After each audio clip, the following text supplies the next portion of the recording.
What's going on, drinking buddies? Happy Thanksgiving 2022. Somehow we've survived to another year for Gluttonous Bird and drinking with friends and family. Somewhere between your food coma and trampling people for a 60-inch television tomorrow morning, we got this new podcast for you. But before we do that, I gotta do some consumerism too. First and foremost, we are brought to you by the Patreon at patreon.com/MattSlayer, home to the exclusive video versions of this podcast, the uncensored ones, the whole video back catalog. And if you want, you can support this show for as little as $3 a month, less than the cost of a beer.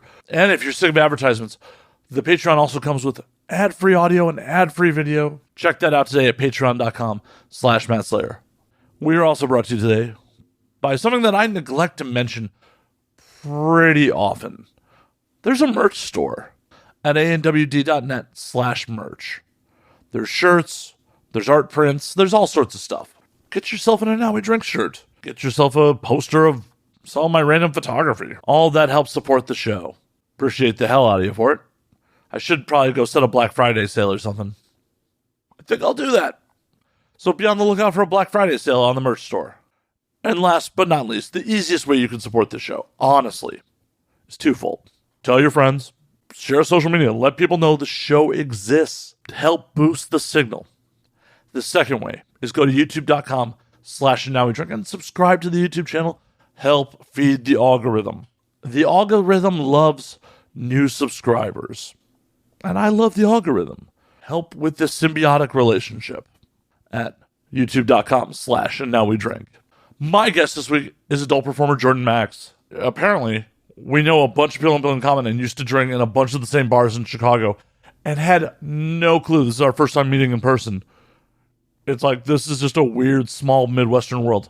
We throw down about food, travel, dating, Jordan coming up in Minnesota, talking about her, move into the biz, whole bunch of stuff. This was a fun episode. So once again, happy Turkey Day, and sit back, relax, pop a cold one, and enjoy, drinking buddies.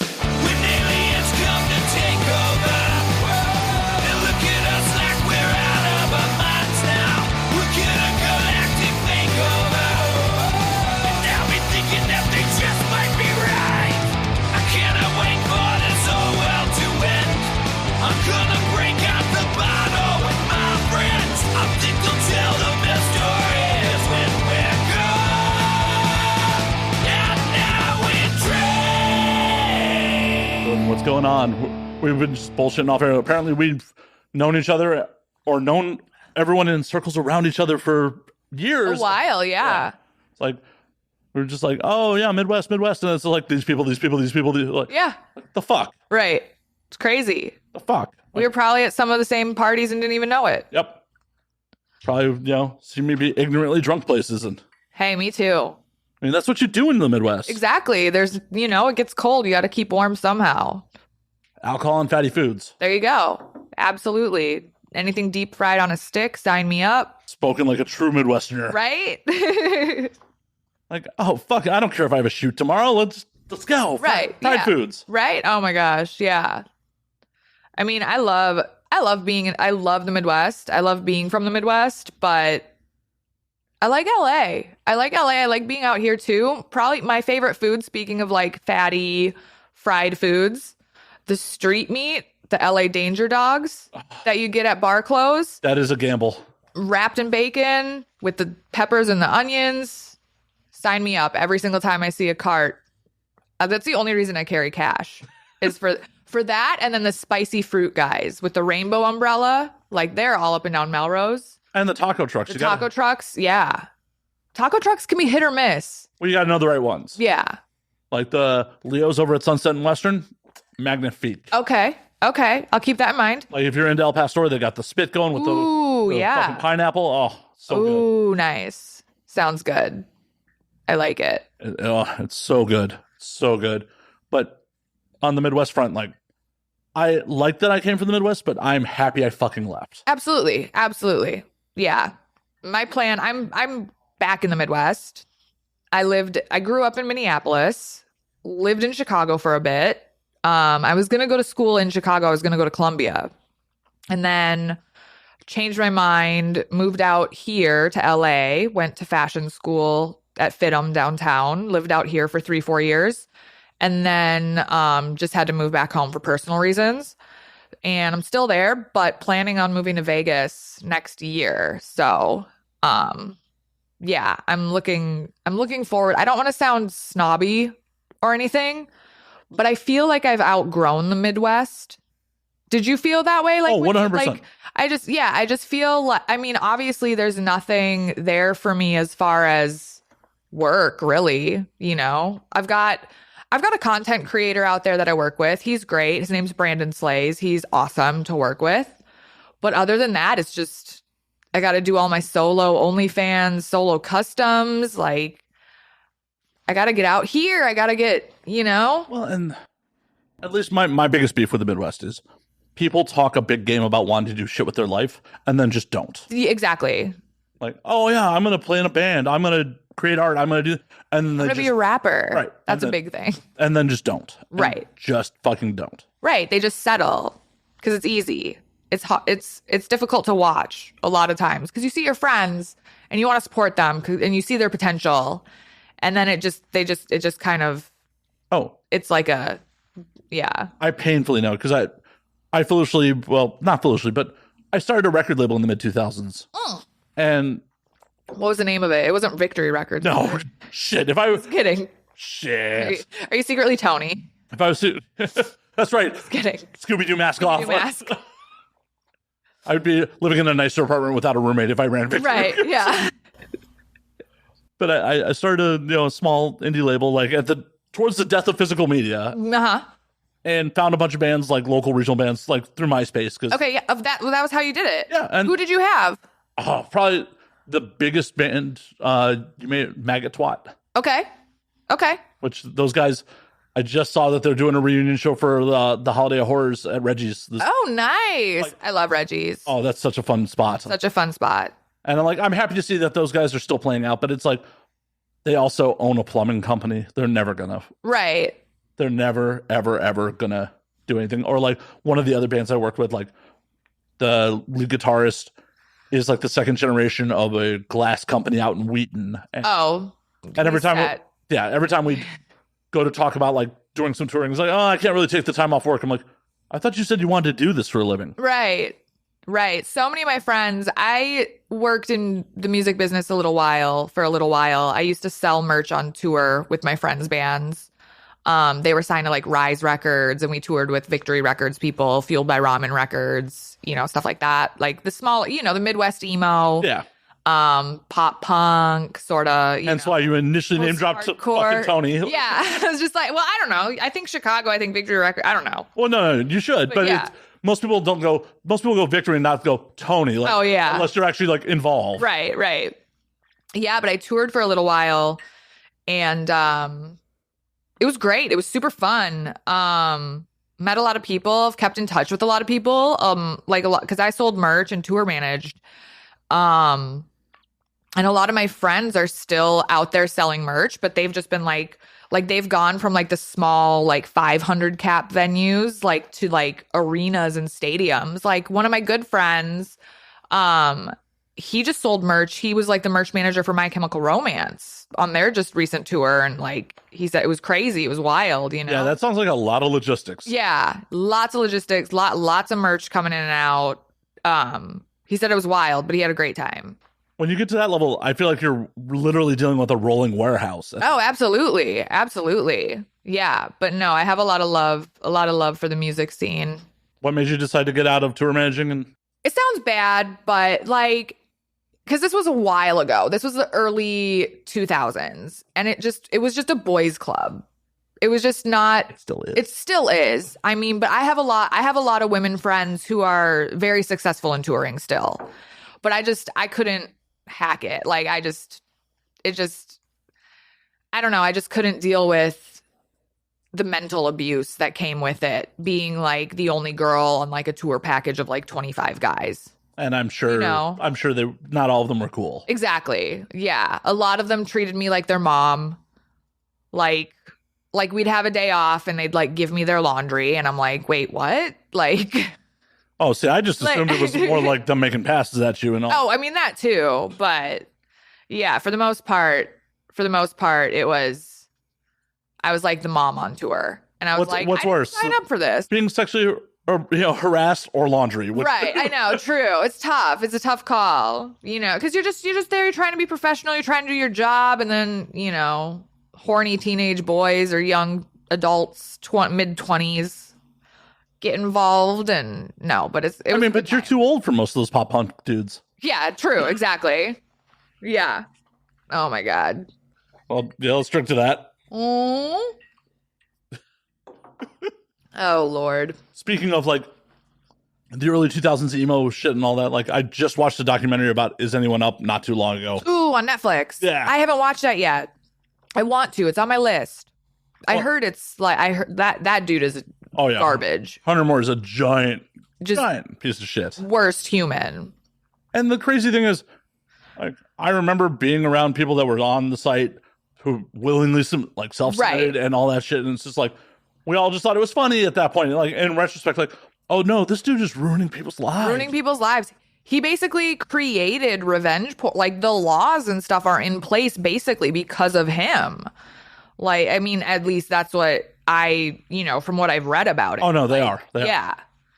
Like it's insane to me, just, and I feel like consent has come such a far way, like, especially in the industry now and like posting nudes and all of that and just working. Consent is so important, like everybody, and back then it just was like kids fucking around on the internet because they didn't know any better. It was this new thing. Oh, 100%. Like, hell, I've, hollered at a couple performer friends of mine, like, where dudes will send them unsolicited dick pics and they'll turn around, blast them on Twitter. I'm like, whoa, take that the fuck down. Right. You can, like, legally run into problems with that, right? Right. Like, yeah, early days of Twitter, you could definitely have gotten away with that. Yeah. These days, not so much. Mm-mm. It's just a crazy new frontier. Well, not even a new frontier at this point, but thankfully it's been this way for a little while now. Yeah. But hell, even when I got into like doing adult stuff, I'm sorry to the audience that I've talked about this fairly recently. Like there were no entrance interviews, there were no like exit interviews. Like you showed up, you might talk to your partner, your scene partner for like a minute. Yeah. About like, what are you into? Like blah blah blah, and then go. Not this whole like sit down with the producers, the staff on your 2257 paperwork, what you are willing and unwilling to do. Right. And like that's honestly how it should be, but it took a long time to get here. It did, yeah. Yeah, I'm glad that I got into the industry when I did. I just started about 2 years ago, right after COVID. I was going to start pre-COVID. An agency reached out to me, and I had a trip planned for for April 2020. They reached out to me in February 2020. I had a trip planned for April 2020. Everything shut down in March 2020. So I had to wait till September 2020 when things ramped back up. But I'm glad that I got into the industry when I did. I also regret not getting into the industry sooner. I've been a sex worker for most of my life. I started stripping when I was 20 years old. And just, I've lived a lot of lives. I was touring, and then I was stripping. And then I worked at the mall for a little while, and then I went to school, and then I worked in fashion. I went to school for fashion, so I worked in fashion. And then I moved back to Minneapolis from LA, and I became an esthetician and a massage therapist. And then I went back to stripping and just did that, full time. Like legit massage therapist or? No, like a legit massage therapist, yeah. However, the crazy thing about being a massage therapist and also like an attractive person, I was working at a gym. It was a yoga studio that had a spa attached to it. Oh my God. Like it was like $150 a month membership just to like do yoga. Like, it was one of those. So it was like a higher end yoga studio club, I guess you could say. But every single time I would get a male to massage, most of the time they would be like like skirt around the issue a little bit. And can you get my inner thigh? Right. No, exactly. Or they'd be like, so how often do you get asked for happy endings doing this job? Right. And I'm just like, you're trying to ask for one, aren't you? Like, I'm not stupid. Like, I get it. And then, you know, or some of them would just straight up be like, do you do happy endings? And I'm like, whoa, like, I get it. We're in the yoga studio. You're trying to like achieve Zen, but like that's not what you know. And I would tell my manager, like, you know, after a massage, I'd, you know, leave the room, they'd get dressed, meet them at the counter. I'd like speak to my manager while waiting for them. And I'd be like, hey, just so you know, like that guy asked for a happy ending. And management didn't do anything about it. I was like, they made me really uncomfortable. I don't want to work for them. You know, I don't want to massage them again. Like, please add that to my file, something like that. And management didn't have my back. So I was like, you know what? I was like, if I'm going to be sexually harassed at work, I'm going to go work in an environment where A, I get paid more, and B, I can tell them to go fuck themselves on my own. Right. You know, because like, regardless, if I was massaging a guy and he was like, do you do happy endings? And I like told him like, no, fuck you, get dressed, get out of here, massage is over. Like, my management would absolutely have taken like their like, oh, that was so unprofessional of you, blah, blah, blah, blah, blah. Like, do you know what I mean? Yeah, and it's like, oh, the dude asking you to touch his dick, right, when it's not your job to touch his dick, right, is being the height of professionalism. Right. So I was like, yeah, if I'm going to get sexually harassed at work, I'm going to go do it somewhere where I get paid more and I can stand up for myself. So I went back to the strip club full time when I was 26 or 27. I was just dancing up until I started porn in 2020. Yeah, it was great. I've lived a lot of lives. I feel like most people that have been around this kind of work for any length of time have, because most of us, it's not like, hey, career day, I want to do porn. I want to work in the adult entertainment industry. Like, right. We all had like other hopes, dreams, ambitions, and it's like, yeah, we ended up here. Right. Totally. Yeah. Growing up, I wanted, like, I've always been a performer. Like, I was in choir, show choir, drama club, competitive cheerleading, you know, all that sort of stuff. So I've always wanted to be a performer, and this is just kind of where I ended up. Did you ever think about fronting a band, or? You know, I did, like, back in the day, I did do some, like, you know, guest vocals and stuff on my friends', you know, recordings. But I never really, it's crazy now because I'm like naked in front of a camera, like fucking for money. But I didn't have the confidence back then, like, to get in front of an audience and like do that sort of thing. It's very much different, I feel like. Oh no, 100%. Like, there's a major difference between being on a set with even if you're on a full set, like there are maybe 10 people there. Yeah. Like, and if you've been around for half a minute, you're probably fucking one of the same 10 dudes you've already fucked. Exactly. But yeah, but I mean, but then, you know, your scene gets released and millions of people on the internet watch it. Yeah, but they're not. But it's not like a screaming audience. It's not like an immediate response. Right.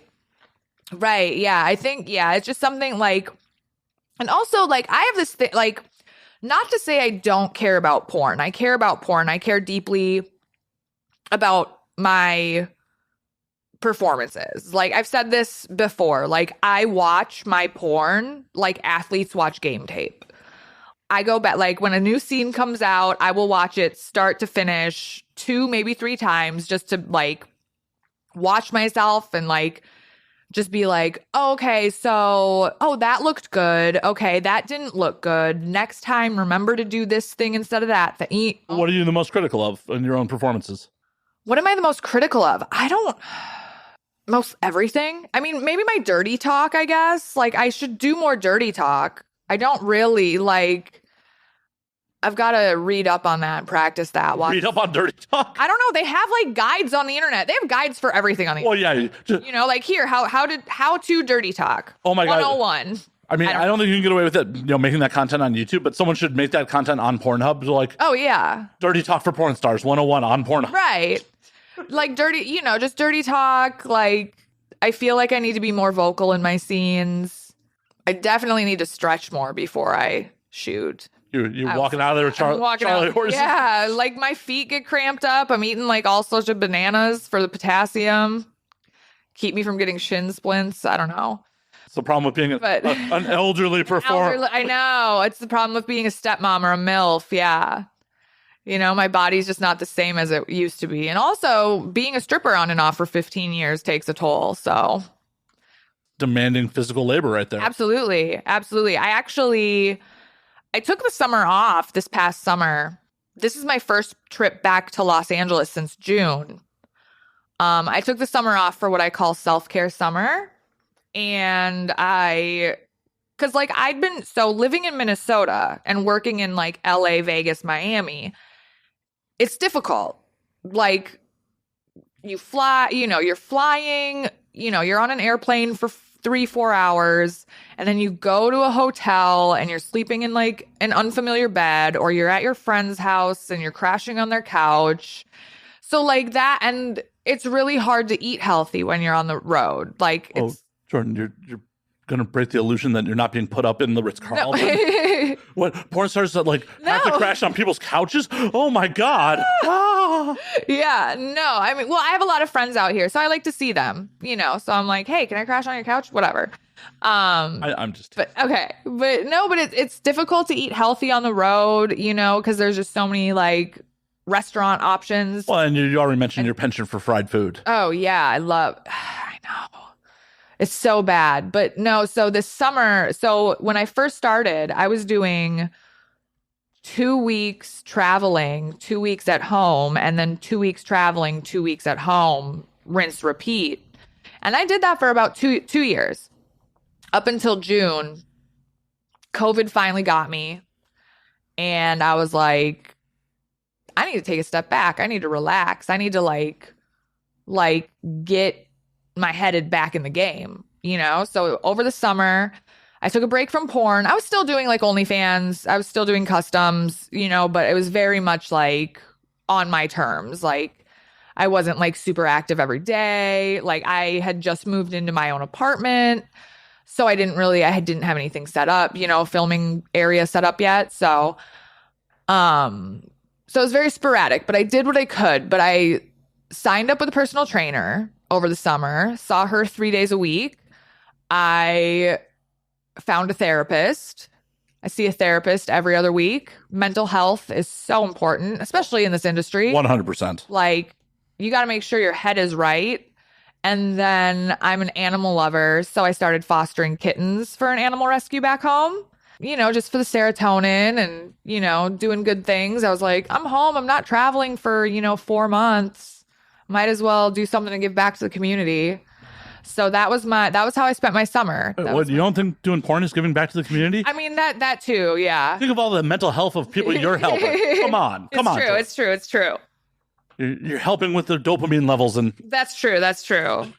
I forget about that. It's not just for the money. It's for the good. Yeah. Right. No, I enjoy my job. I do. I love my fans. They're so sweet. They're so kind. They're so generous. Except when they're not. What, entitled fans in porn? Never. Right. Never. I know. Actually, just the other day, I had to turn my DMs and my comments off from my posts because, first of all, I've been working out 3 days a week for the last 4 months, which is more than I've done in a long time. I mean, dancing was kind of a workout in itself. So, but like I was in the gym, I was like doing squats, I was like doing deadlifts, all that stuff. And I posted a picture of myself on my Twitter and I thought I looked really hot. I thought I looked really good. And some troll follower comments and he goes, "Are you pregnant? You look like your belly has gotten bigger." And I was just like, first of all, rude. You don't even ask visibly pregnant people if they're pregnant. Like, it was so rude. Maybe it was his fetish and he was just... Maybe it was a fetish. Maybe he's just like, is she pregnant? Is she pregnant? Yeah, maybe I just should have said yes. Maybe I should have just gone with it.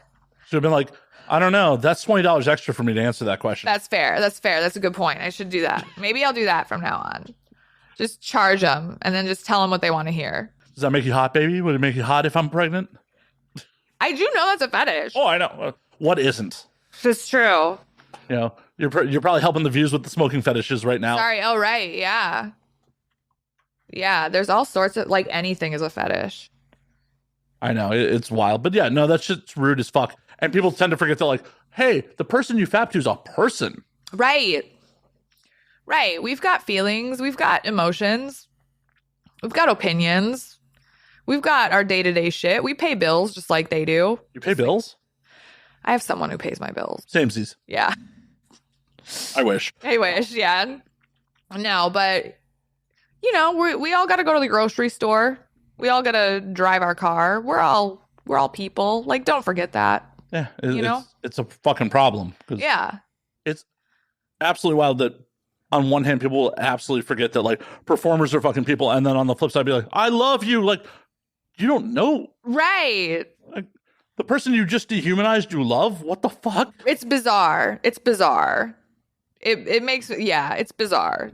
Going back to mental health is important. Mental health is important. The problem is, to discuss a problem in therapy, you have to know you have a problem. Right, true. I guess if someone went to the therapist like, I'm in love with Jordan Maxx, they'd be like, who? Right, exactly. How long have you two been together? Oh, I don't know her. Right. Like, I know her from the internet. Weird parasocial relationships happen. yeah, but it's still, it's not love, people. No, it's not lust. Yeah. It's lust. There's a difference.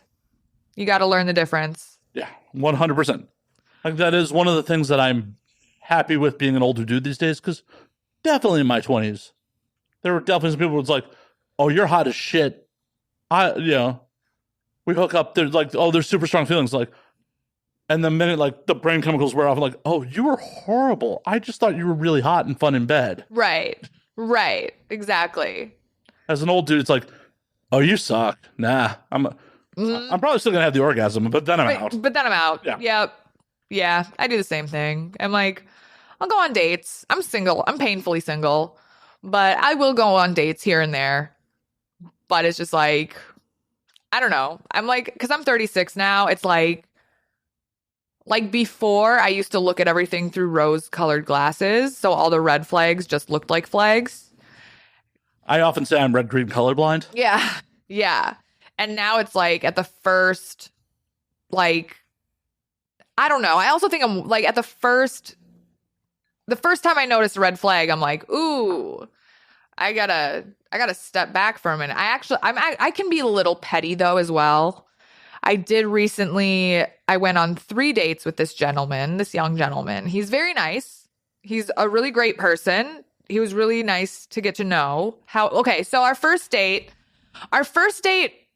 was awesome. We met at like a fancy bar and like, not like super fancy, but like. Fancy from Minneapolis, there was no sawdust on the floor. Exactly. Yeah. No sawdust on the floor.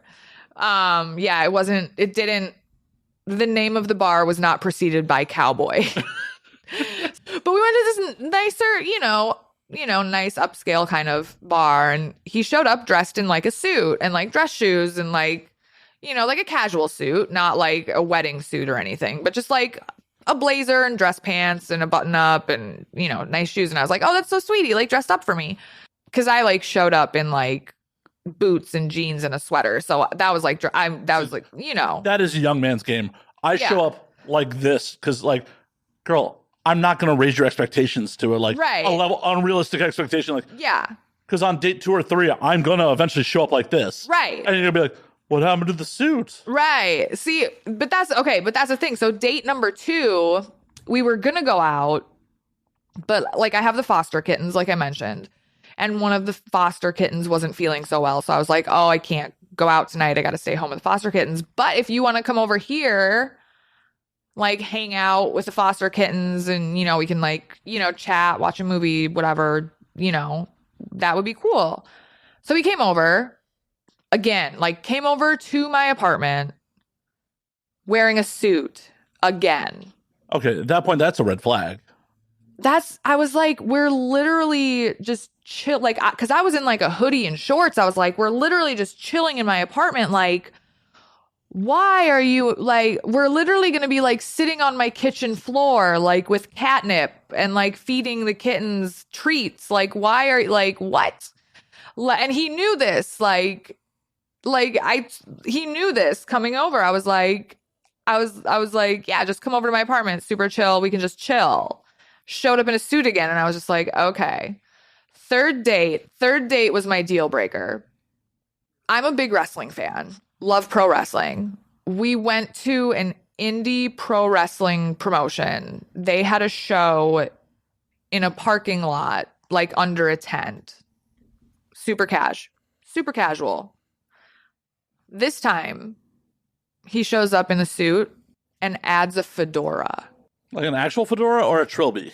A fedora. Yeah. So I was just like, I don't know if I'm being petty. I don't know if I'm being picky. But I'm just like, I do not want to introduce you to my friends while you're wearing. Like, I mean, I did go to fashion school. I do feel like I have, because I was wearing jeans and a hoodie and sneakers. Like, it's outdoors in October in Minnesota in a parking lot under a heated tent, And he shows up like dressed to the nines. And I'm just like, this is embarrassing. Bro, do you fuck with that suit on? Like, right. Like, I have no idea. I'm just like, I don't get it. At least show up in like polo and slacks. If like, if you're preppy, like gross casual dude, but like polo and slacks to that situation at least. Like, right. I was just kind of like, okay, I do not want to see this person anymore. I can't with their fashion sense. Like, granted, he looked nice, but it was just the situational blindness for me, I guess. Do you know what I mean? Yeah, like this is not appropriate. Like, next thing you know, you're gonna go to a metal show and he's gonna be wearing a suit in the pit. Right. So weird. Yeah, like, dude, you're wearing a fedora. Like, you look like you're ready for a ska show. Like, like you're like, yeah. You remember the Bosstones? Like, what happened? Right. Oh, they broke up, didn't they? They did. After like fucking 30 years. Right. Just this past year they broke up, right? Yeah. Shit's crazy. Let's drink to that. Cheers, by the way. We haven't Cheers, I know. Gone like a half hour, just no fucking cheers. And right. R.I.P. the mighty, mighty Bosstones. Yeah, and it's weird, like, just little red flags like that. Like, I don't think you're wrong for that. Okay. Yeah. It's just like, something wasn't matching up. Like, the vibe wasn't there. Well, and that's all it fucking takes. Like, why would you waste your limited time on someone you're not vibing with? Right. Exactly. It's really that easy. Like, you're a busy person. You have a life. It's not like you're in fucking high school where it's just like, oh, yeah, I got all the time in the fucking world. Yeah. Right. Man, I could change him or some bullshit. Oh, God, no. Never again. No, I don't believe in that anymore. Oh, have you tried to change dudes? Oh, yeah. I am of the belief now. Like, they are how they are. Who they are, like what they show you is who they are. Believe them. Like, well, yeah. If they're over 25, their brain's cooked. Yeah, absolutely. I mean, if I do have, like, if I am dating someone and I do have an issue with someone, I'll speak up about it. I'll be like, as you should. Like, hey, it bothers me when you do that. Can you not do that anymore? Like, I'll have a conversation, like a mature grown adult conversation with them. I'm very anti-Minnesota nice. I don't do the passive aggressiveness. Nor should you. Right. That leads to people being married for 40 years and hating each other. Oh, right. It's crazy. Speaking of being married for 40 years, my parents they don't hate each other, to my knowledge. But they just celebrated their 41st wedding anniversary on Monday. Last Monday. Yeah. Congratulations for beating the odds. I know, right? Congratulations to them. At this point, I'm sure they're institutionalized, so. Yeah, no, they're great. They're great. Love them. It was really sweet. My mom sent me a photo, and my dad bought her 41 roses. Aww. For their anniversary. Yeah, really sweet. So when people talk about daddy issues, I'm like, I have the opposite of daddy issues. Like, because my dad he's a good dad. He takes care of my mom. Like, my daddy issues are that my dad is too good of a guy. And so dudes don't measure up. Right. So I guess that counts as daddy. But yeah, it's not. It's on the spectrum of daddy issues. Spectrum of daddy. It's not I was neglected. I'm just looking for a dude who kind of looks like my dad to pay attention to me. It's right. Like, oh, no. You got to measure up to him. Exactly. Like, because as a dude, that's the hard end of daddy issues. Absolutely. Like forever, for as long as I can remember growing up, my dad does the grocery shopping every week. That's like his like meditation. I don't know. He likes going to the grocery store. He likes cooking. He like cooks the meals and all that. He likes cooking. But even though it's just the grocery store, he would always come home with a bouquet of flowers for my mom. Just every Sunday. He'd go to church. He'd go to the grocery store. Come home with flowers for my mom. I'm just like, that's really sweet. That's something that I think all guys should aspire. Like, don't let the romance die. You know what I mean? Yeah. I mean, I'm consciously aware of what you mean. Right. In practice, probably not so good. Right. In practice, I've probably killed a lot of romance over. There's been a lot of parts of my life where I've been a video game addict. Like, babe. Yeah. And then it's like when removed Which from video games though? Oh, I'm all over the place. Okay. And then in retrospect, like I've literally watched friends' marriages fall away from WoW. Yeah. I've never been that person. Right. And I talked shit about that person and then fucked his ex-wife after they divorced. But anywho. Hey, it happens. It does. She threw it at me. So there you go. Literally, we were at a house party and she sat down on my lap and started playing porn on her phone. I'm like, that's a bold move. That's very bold. I respect that. Oh, I did too. Yeah. Banged it out twice that night. So hey, good for you. Yeah, it's good job. Cheers to that. Cheers to that. Yay. Midwestern sluttiness. Mm-hmm. It gets cold. We got to keep ourselves warm. Yeah. I was happy to do it. Yeah. I was also a piece of shit. Like shortly after, like the second time going around, we're lying on the couch and she goes, if I wasn't really doing a thing right now, I would totally date you. I'm like, but I wouldn't date you. Right. I said it to her though. Yeah. I'm like, but I wouldn't date you. She's like, what? I'm like, I don't, at the time, like this is pre-porn and my thoughts on monogamy were much different than they are now. I'm like, yeah. I don't think you're capable of monogamy and that's not what I'm looking for. Right. She's like, well, okay. I mean, I guess it's kind of rough to say someone that you just fucked twice. Yeah. But a little harsh, but I think it's better to be honest. Hell, she came sniffing around not too long ago, so ooh, she just got another divorce. It was just like, so yeah, I might want to come out to LA and visit you. I'm like, I mean, it was fun. It was like over a decade ago at this point, but sure, why? If you want to fly in for it, right?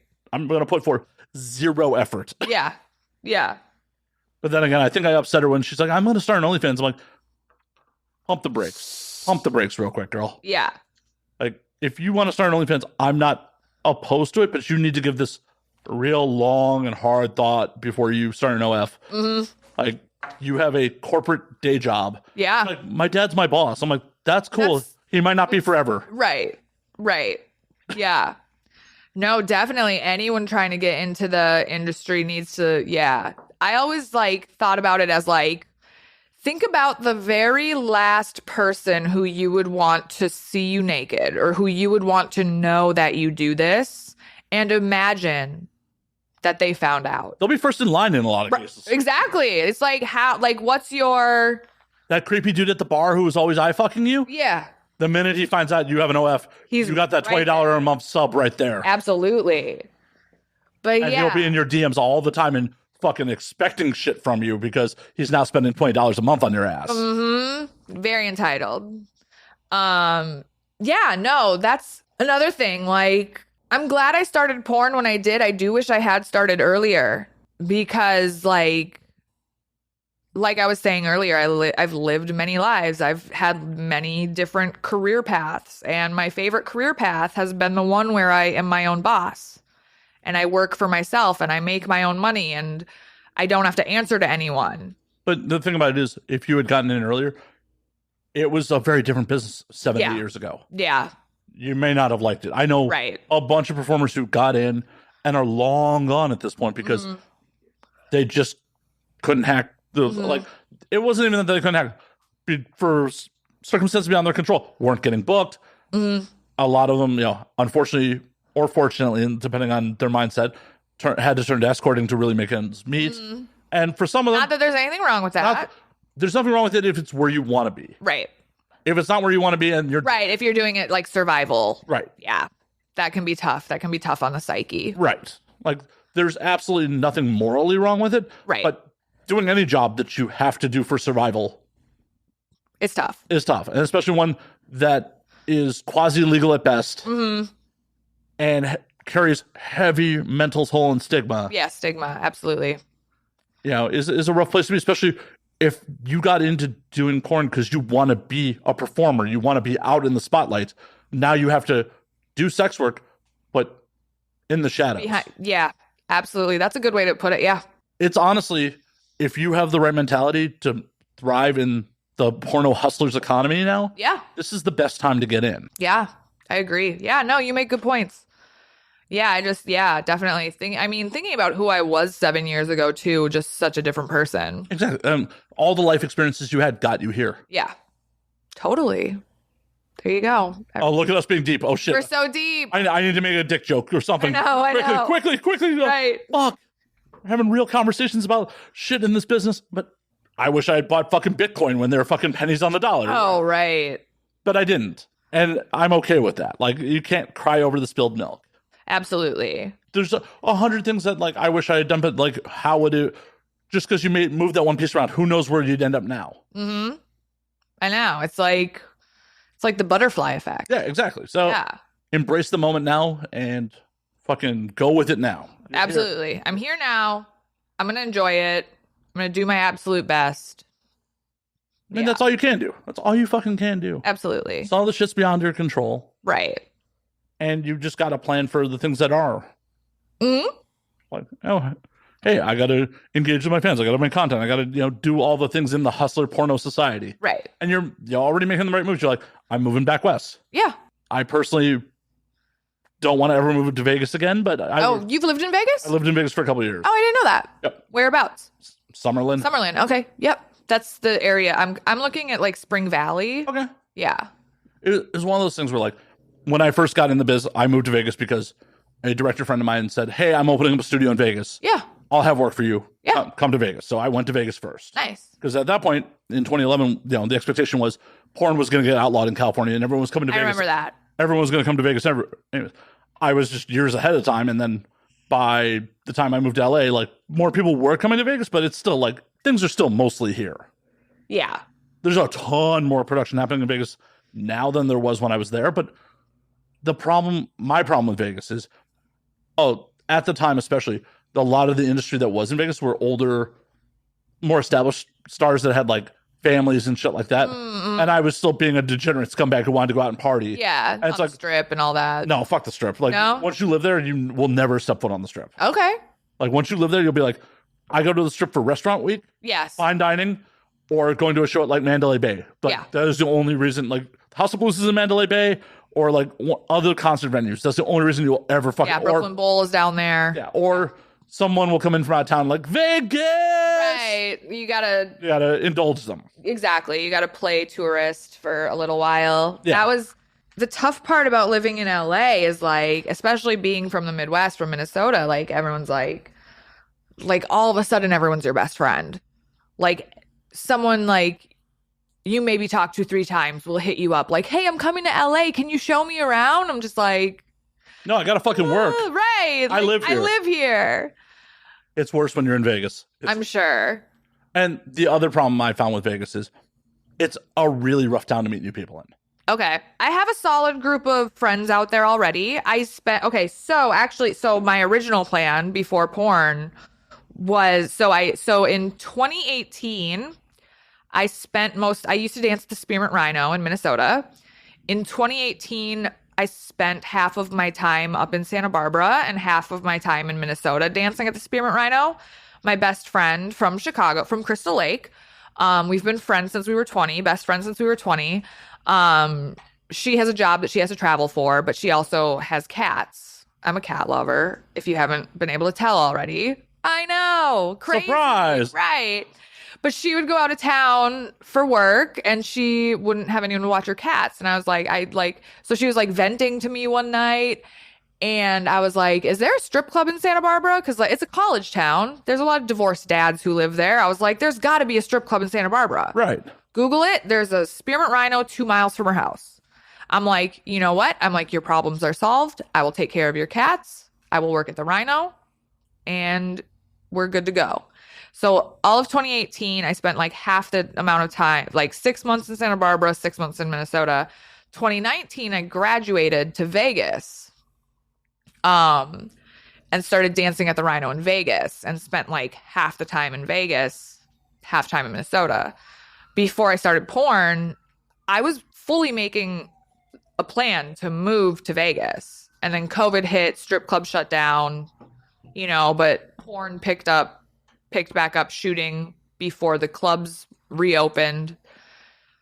So I have spent a lot of time out there in Vegas. I do have a pretty solid group of friends, a few friends from Minnesota who've moved out there, who were like solid friends in Minnesota, not just like, because I always think it's weird when you move to another city and you stay friends with like other transplants from your city. Like, I'm really guilty of that a lot. are you? Okay. A lot of my friends, like, hell, half the people we talked about before we got on air, Right. are all transplants. Before, right. Like, half of them are friends from before I moved out west, from like Chicago, Midwest, and then the people that like we also had in common were other transplants that they knew from like. Okay. So Okay. like, yeah. and it's all I'm friends with a lot of Midwest transplants, but Yeah. I feel like the other people that got out are good. Yeah. Yeah. If you can get out, like, good for you.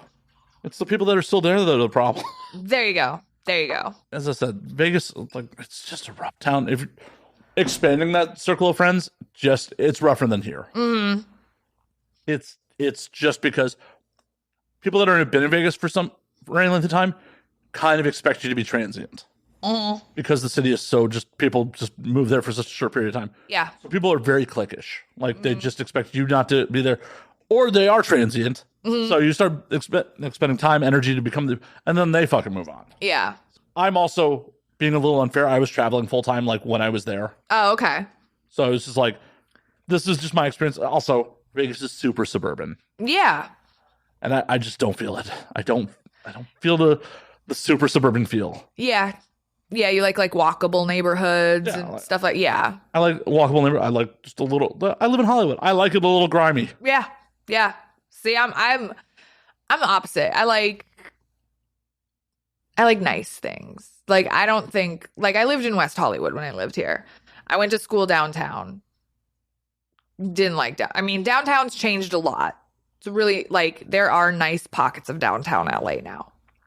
But I don't think I could live in Hollywood just because it's a little grimy, and that's not, and it's a weird situation where, like, I like a little grimy, but But you have a nice place. Yeah. Right, I have a nice place. Like, right. Yeah. I live on both sides. Like, I want to step outside of the grime. I don't want to live it. Fair enough. Totally. Like, I could totally be a San Francisco tech bro and step over homeless people into my, like, multi-million-dollar condo. Right. Oh, God. San Francisco's a mess. I'm a homebody when it comes down to it, really, because I travel for work so much. Like, I'm home for 4 to 6 weeks, and then I'm gone for 2 to 3 weeks. Home for 4 to 6 weeks, gone for 2 to 3 weeks. Rinse, repeat. And so when I'm home, I'm home. Like the only things that get me out of my apartment are basketball games, wrestling matches, and concerts. And the occasional birthday party, because I'm not a dick. But if it's a Thursday and it's like, hey, we're going to the bar, like, blah, blah, blah, meet us out. I'm like, well, it's Thursday. Like, what's your reason for going out? I'm like, I've got a fully stocked bar in my apartment. I also have a dartboard in my apartment. I also have a pool table in the community room of my apartment building. Like, why don't y'all just come here? Save us all some money. I'm once again of two minds of that shit. Like, yeah. I work from home these days. Like, okay. So I am here all the fucking time. So you're antsy to get out. Sometimes. Yeah. Sometimes, but there's plenty of times where, like, going out sounds like a lot of effort. Mm-hmm. But it also is like, I know exactly how this night's going to end. Yeah. Staying at home. Right. And that's how I used to drag myself out in Chicago all the fucking time. Yeah. Like, especially in the winter. Yeah. It's just like, well, if I stay home, I know exactly how tonight ends. Like, yeah. If I go out, who knows where the night fucking goes? Right. Do I end up eating Thai food at 3:00 in the morning? Oh, Do I end up in some stranger's bed? Do I, right. what adventures happen? Right. Because especially in the post-pandemic world, like the pandemic really hammered home, like this shit isn't promised. Like 5-year plans. Absolutely. Oh, 5-year plan is bullshit. I had a 5-year plan. What was your 5-year plan? So so 2019, spent half the time in Vegas, half the time in Minnesota. My lease was up April 1st, 2020. I had all my boxes packed. I had the U-Haul rented. I was going to drive to Vegas and crash on my friend's couch for a couple weeks while I looked for an apartment, put my stuff in storage, and then move into an apartment, live in Vegas, dance, because dancing in Vegas, I was clearing $1,000 a night at least, easy. I was like, if I work 3 to 4 nights a week, make roughly $1,000, like that's a solid paycheck. That's in Vegas. That's a huge paycheck. Like, especially because everything in Vegas is so affordable and there's no state income tax, and all that. And so I was like, okay, I'm going to get an apartment. I'm going to dance. For the first year I live in my apartment, I'll like pay off my student loans, and then I'll save up money for a down payment for a condo or a house. I'll have the real estate. Like I was so close to like having my shit together for the first time in my life. And I was like, because when I'm done with sex work, like I was saying before, I love cats. I want to open up a cat rescue cafe. So like a shelter for cats and kittens, and also just like a lounge where people can come and, get a coffee, get a tea, get a beverage. They can chill at the table, do their like a Starbucks, but with cats lounging. I mean, they have those in Japan. Exactly. They have them everywhere. There's a few out here in LA. They do not have one in Vegas, however. There is not one in Vegas yet. So I just want to say real quick. Yes. I applaud you for having a post-sex work plan. Oh, thank you. No shade to anyone. A lot of people like have it in their head that this shit's going to last forever and like just don't have a post-sex work plan. Right. And honestly, that probably is a boon that you got in as late as you did, because you were like, oh, hey, this isn't going to last forever. Right. I mean, like, don't get me wrong. I'm going to do this till the wheels fall off. I'm going to do it until I stop getting booked.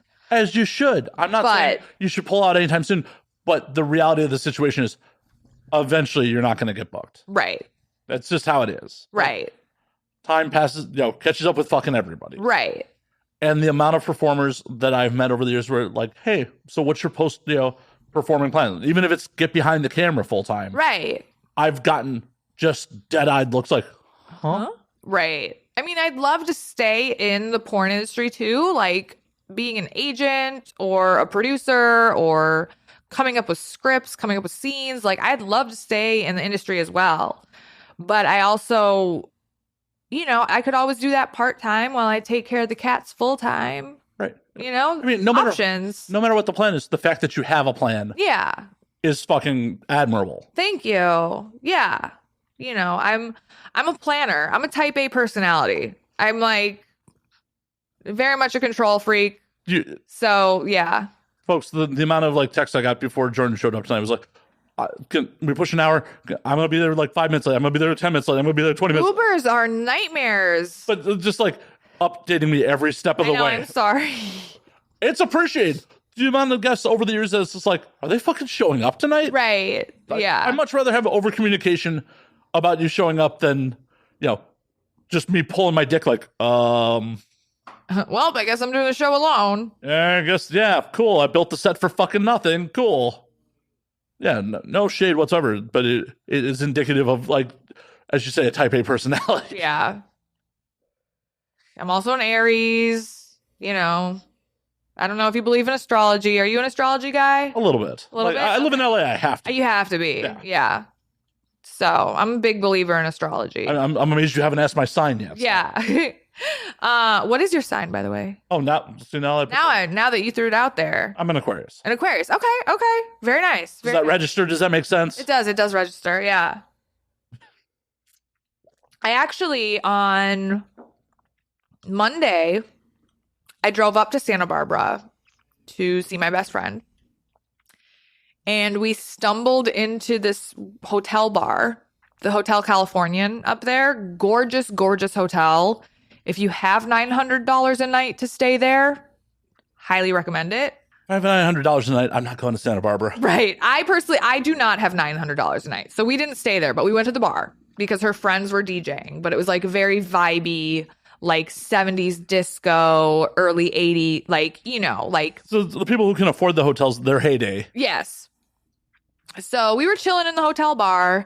And because it was the Beaver blood moon, full moon, eclipse, that whole situation, there was an event going on, and they had a tarot card reader and a runes reader.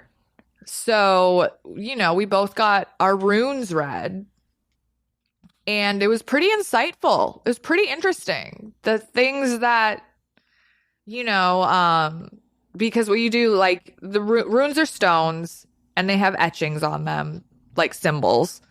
And you get the bag of stones, and you're supposed to put the bag of stones in your dominant hand, and you're supposed to pick the stones out with your less dominant hand, because that is more intuitive versus with your dominant hand, you're like thinking about it more.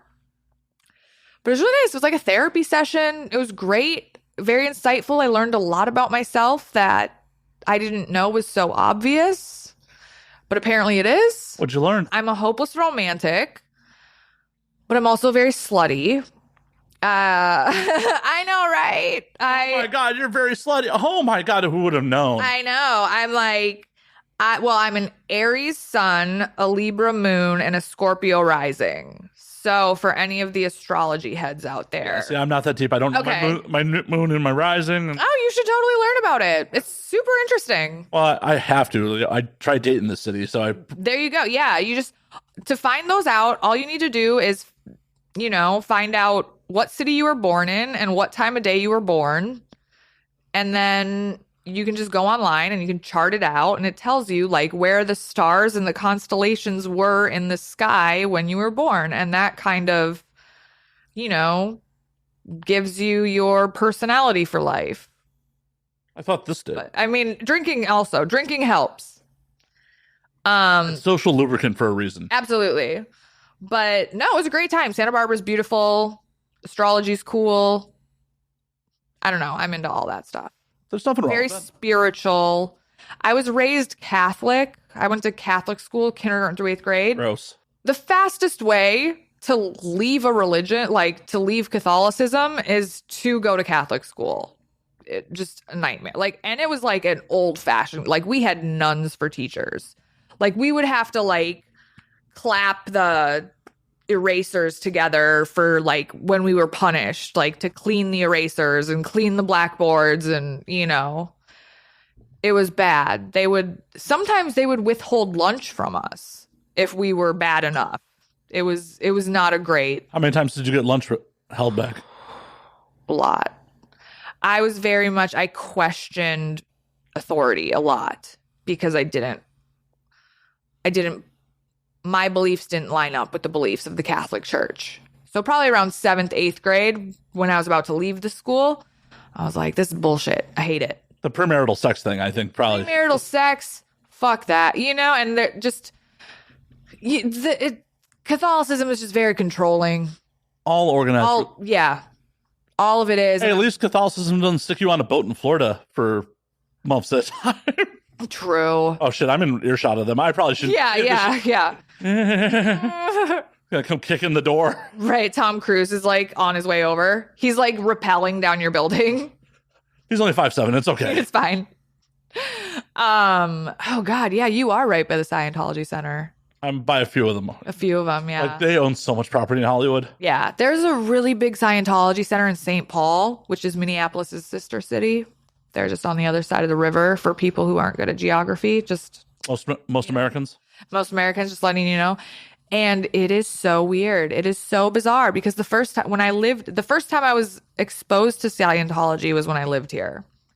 And then it like went away for a while. And then it was like, oh, it's back. It's so bizarre. I think it's just and the bizarre thing about Scientology is like the guy who created it, L. Ron Hubbard, like he wrote it. He knows it's fake, but people believe it. Like he was like, what you think? What you think the people that wrote Catholicism? I mean, well, that too. But I mean, the only reason that Catholicism works more is because it was written by people that didn't shit indoors. Yeah, fair. It's just so old. I fully believe that in 1,000 years, Scientology will be the dominant religion. Okay. Because you figure over the length of time, people won't have the, oh, hey, L. Ron Hubbard was alive in my lifetime. Right. And then you also go with their marketing plan of, we recruit celebrities. Mm-hmm. And our society is so celebrity-centric. Yeah, I get that. Okay, I see where you're coming from. Like, I fully believe like they're going to be the dominant religion. Hopefully humanity's just outgrown religion by then. Yeah. I'm a pretty adamant atheist at this point. Like, same. I mean, I'm into spirituality. I mean, I'm of the belief, like, be a good person for the sake of being a good person. Don't be a good person because you're promised something good after the Sky Daddy says it's bad. Right. Like, oh, if I'm a good person in this life, I'm going to go to heaven when I die. It's like, are you? Like, because what really happens after you die? Who knows? Probably nothing. Right. That's why it's terrifying. Right. Fucking terrifying. Scary. And that's why, like, when it's like, do I want to go to the bar tonight? Well, I might be dead soon. I should go to the bar. Absolutely. That's how I make all my decisions, honestly. I mean, I make a lot of them like that. Like, I'm going out of the country for the first time in a couple of years in like a couple of weeks because it's just like, well, is this the financially responsible thing to do? Probably not. Is it what I'm going to Right. Is it what I'm going to do? Yes. Where are you going? Tokyo. Ooh, you haven't been? 3 times. You have been. This will be the 3rd time. Oh, wow. Very cool. Have you been to Tokyo Disney? No. Oh, do you have no interest in that? No, not really. Like while I'm there, that's fine. While I'm there, I'm really just like every time, just like the last time we hit some museums, but other times it's just been like vendor eating, bars, food. Yeah. Have you been to the robot restaurant? The last time I tried to go, they were closed. Oh, so it was. But I also feel like that's going to be mad touristy. Yeah, the Godzilla. Have you heard about the Godzilla hotel? Mm-hmm. Are you staying there? No. I actually haven't booked my housing yet. Oh, you'll figure it out. Yeah, well, it's one of those things where like a couple people were like, "Oh yeah, I'm down to go. I'm like, book your flight. Right. Book your fucking flight. Oh, I'm gonna do the like. I'm holding off on housing till like the last second because like if it's just you don't know how many people are gonna go with you, or right? Yeah. It's not 99% sure. It's just gonna be me. Unless I convince, like, get someone real drunk on here and be like, "You want to go to Tokyo?" And they're like, "Yeah." I would if I had the funds. I totally would. I mean, flights from LA are. But I'd make you go to Tokyo Disney with me. All right. I'm a Disney adult. I'm not like as intense of a Disney adult as some Disney adults. I do, and I think I'm a Disney adult because I was a Disney kid. I grew, the Disney sing-along songs. Like I used to perform like The Lion King in the living room for my parents when I was like 6 years old. But growing up, we didn't have a lot of extra money. So we never got to go to Disneyland or Disney World. Like our family vacations it was very Midwest. It was like road trip from Minneapolis to like the Field of Dreams in Iowa. Or the Dells. The Dells. Oh, we would go to the Dells. All the water parks, For someone who's not Noah's Ark, loved it. For someone who's not a Midwestern, the Wisconsin Dells is just like a bunch of indoor water parks in like the middle of nowhere, Wisconsin. Yeah, it's great though. It's very kitschy. I recommend it. And there's, we would go camping a lot. My parents were really into camping. My brother was a Boy Scout. I was a Girl Scout. So we did all that, but we never got to take these lavish vacations where we would, go on like a cruise or go to Disney World and stay in the Disney hotel and have breakfast with the characters, stuff like that. Now that I'm old enough to take care of myself and I have the disposable, expendable income to do so. Oh, I do it all the time. I have been to Disneyland at least 100. I've never been to Disney World because I don't make it out to Orlando often, but I'm here for work all the time.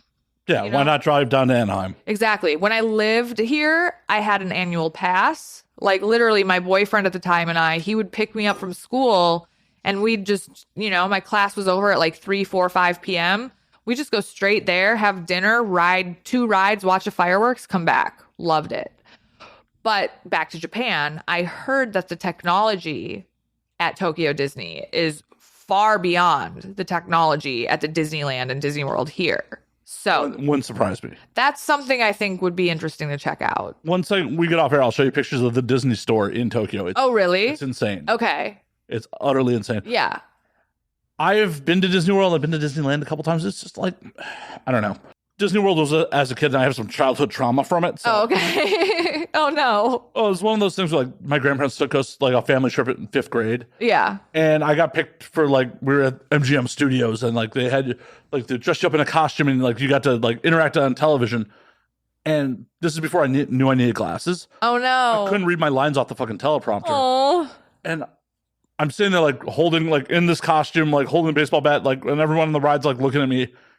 And I'm just like, I can't read my lines. And I think the fucking employees thought I was illiterate. Oh. And, like, some employees, like, park employees, like, whispering me my lines in my ear. Yeah. And it's just like, no, I just was fucking blind. Yeah, right.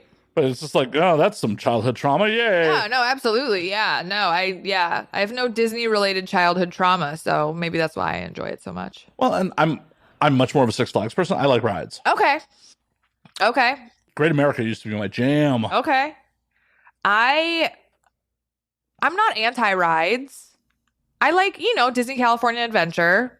The Incredicoaster's fun. The Guardians of the Galaxy. I haven't been on it. I haven't been on it since it was the Tower of Terror. Tower of Terror, yeah. Now that it's Guardians of the Galaxy, it's really cool because there's like 5 or 6 different options, like of like what they do when you're in the ride. Tower of Terror was fun. Tower of Terror was great. I grew up on Twilight Zone, like, because I grew up, my dad worked days, my mom worked nights. So it was always like party time with dad. That's why they kept their marriage together. Right. Yeah. They never fucking saw each other. Got it. Yeah, there you go. But no, so my dad worked days, my mom worked nights. So, we'd all have dinner together and then my mom would go to work.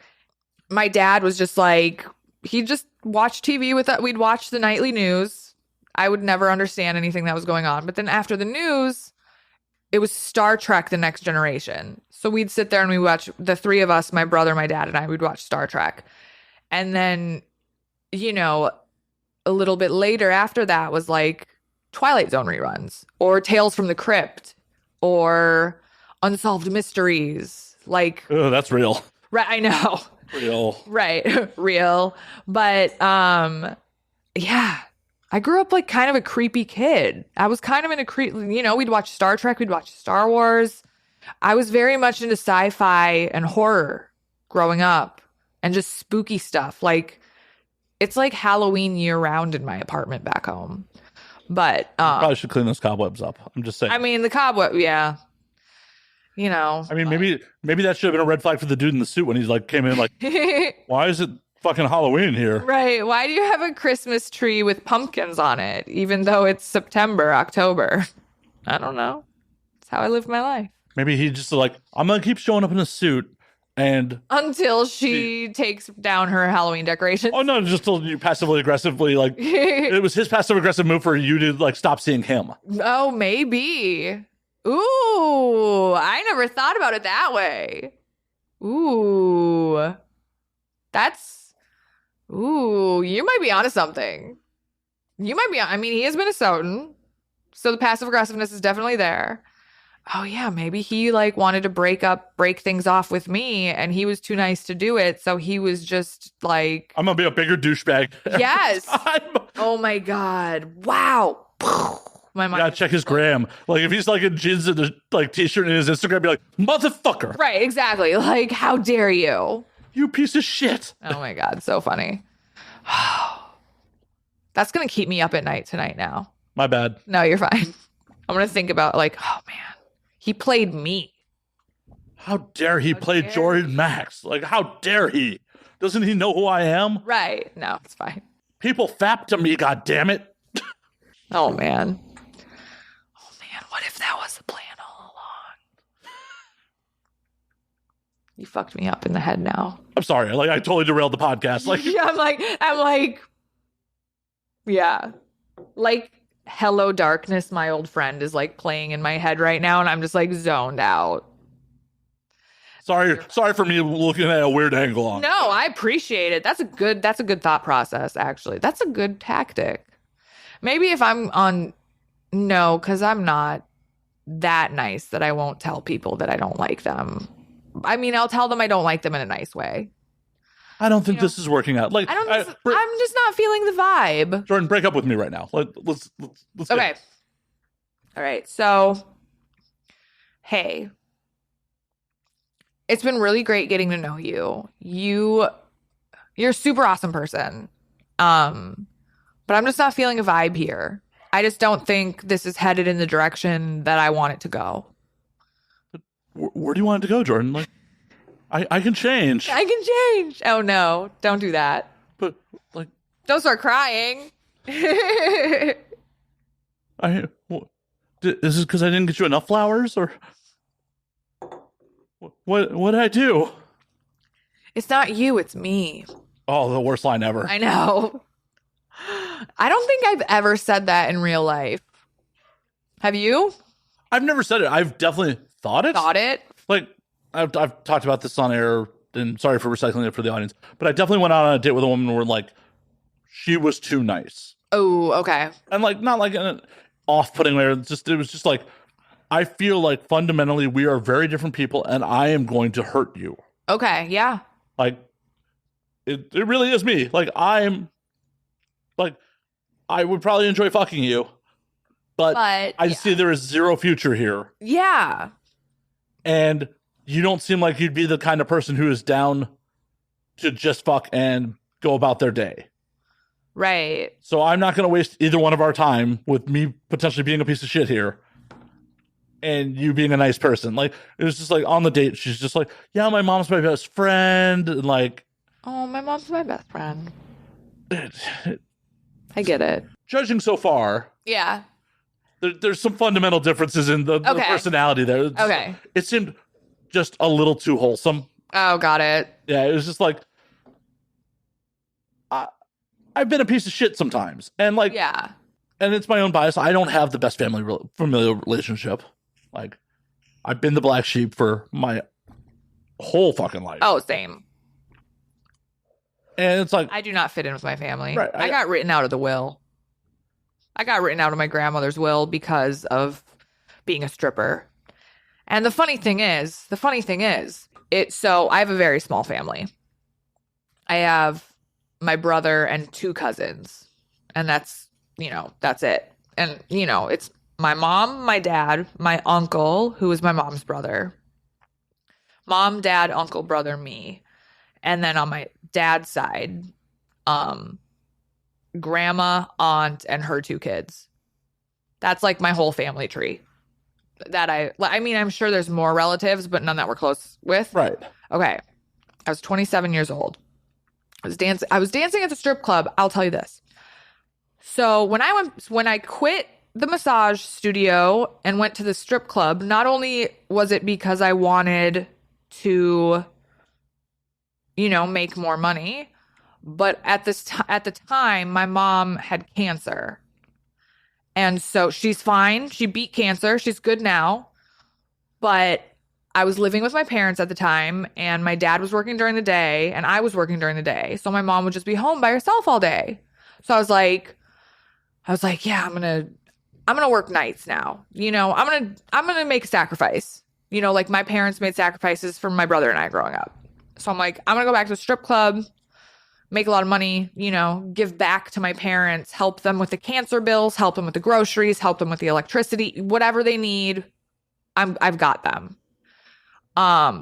Because we're just that close. And my male cousin, I have a male cousin and a female cousin. My male cousin came into the strip club one night for a bachelor party. Uh-oh. I just saw him. He saw me. I ran in the back and hid until he was gone. I was like, this is weird. I hate it. I don't like it. The next day, my mom and dad get a phone call from my grandma. do you know what your daughter's doing for work nowadays? They're like, yeah, we know. She lives with us. Like, she's fine. She's not doing anything illegal. She's an adult. I mean, Like, they had to have figured out you can only come home covered in glitter and baby powder so often. Right. Before someone figures out something. You know, like, oh, here's $300 in ones for groceries this week. You'll have to uncrinkle them. Right. No, they knew what I was doing. I told them because I started as a bartender / server at the club, and then I just switched to dancing because money, B, scheduling freedom. Because instead of being an employee, I was now an independent contractor. So I could go in when I wanted to go in. I could leave when I wanted to leave. Didn't have to answer to anybody. Didn't have to, find a replacement if I didn't want to go in one night. Right. Can someone cover my shift, please? Right. Yeah. Don't have to do that. So my grandma is like, I can't believe you let your daughter, she's a very staunch Catholic. Like I said, I was raised Catholic. She's very staunch Roman Catholic.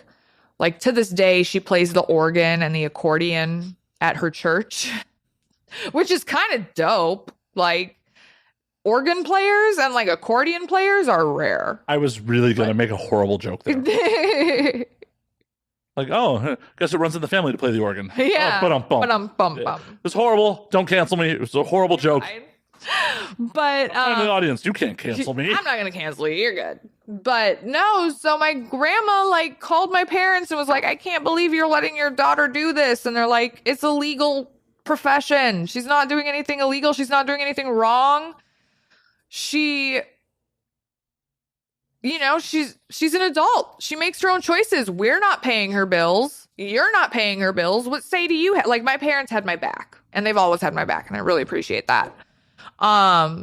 But yeah, the end of the conversation, my grandma was like, well, if she's making so much money being a stripper, then I guess she won't need any of my money and I'm going to take her out of the will.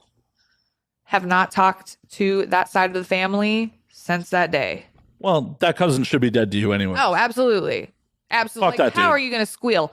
Like, how come it's okay for you to go to the strip club, but it's not okay for me to work at it, where there would not be a strip club to go to if it was not for people like me working at the strip club? Well, also, how do you explain to grandma, like, oh, Jordan's a stripper? Like, how do you know that, son? Right. Like, oh, I went to the strip club for a bachelor party. Oh, that's okay, but you better not work there. Right. It's like, it makes no sense. The double standard makes no sense. I agree. I wholeheartedly agree. But these people are, I don't get it. In 2022, like, I don't get it. You are not someone's property. Right. So who cares? Like, you're making a living. It's so dumb. It's so fucking dumb. Like, it'd be one thing. It wasn't even like a selfish living either. It wasn't even like I was like taking all my money and going on these lavish vacations. It was like I was giving back. Right. You're not covered in gold, Dolce and Gabbana. And, right. Right. Oh, look at all my Chanel purses. Like, look at this $5,000 purse. Right. Yeah. So, I was paying off my student loans. I was paying my mom's cancer bills. I was, like that. I don't know. I'm not saying that like that should be celebrated, because I'm a big believer, like, you need to support your supporters when you're in a position to. So it was just weird. It was just weird all around. I haven't spoken to my dad's side of the family since I was 27. But at the end of the day, is it really going to be that much money to be worth the headache anyways? Right. I don't know. See, I never got the chance to find out. I just knew that I'm not in the will anymore. Okay. Is your grandmother living in the lap of fucking luxury? For the Midwest, kind of. She has a farm that has like lots of acres, because they used to have dairy cattle and chicken and corn and soybeans. Yeah, but it's Minnesota, so the land's not worth much. Yeah. You don't know. I don't know. You don't know. Lots of real, I don't know.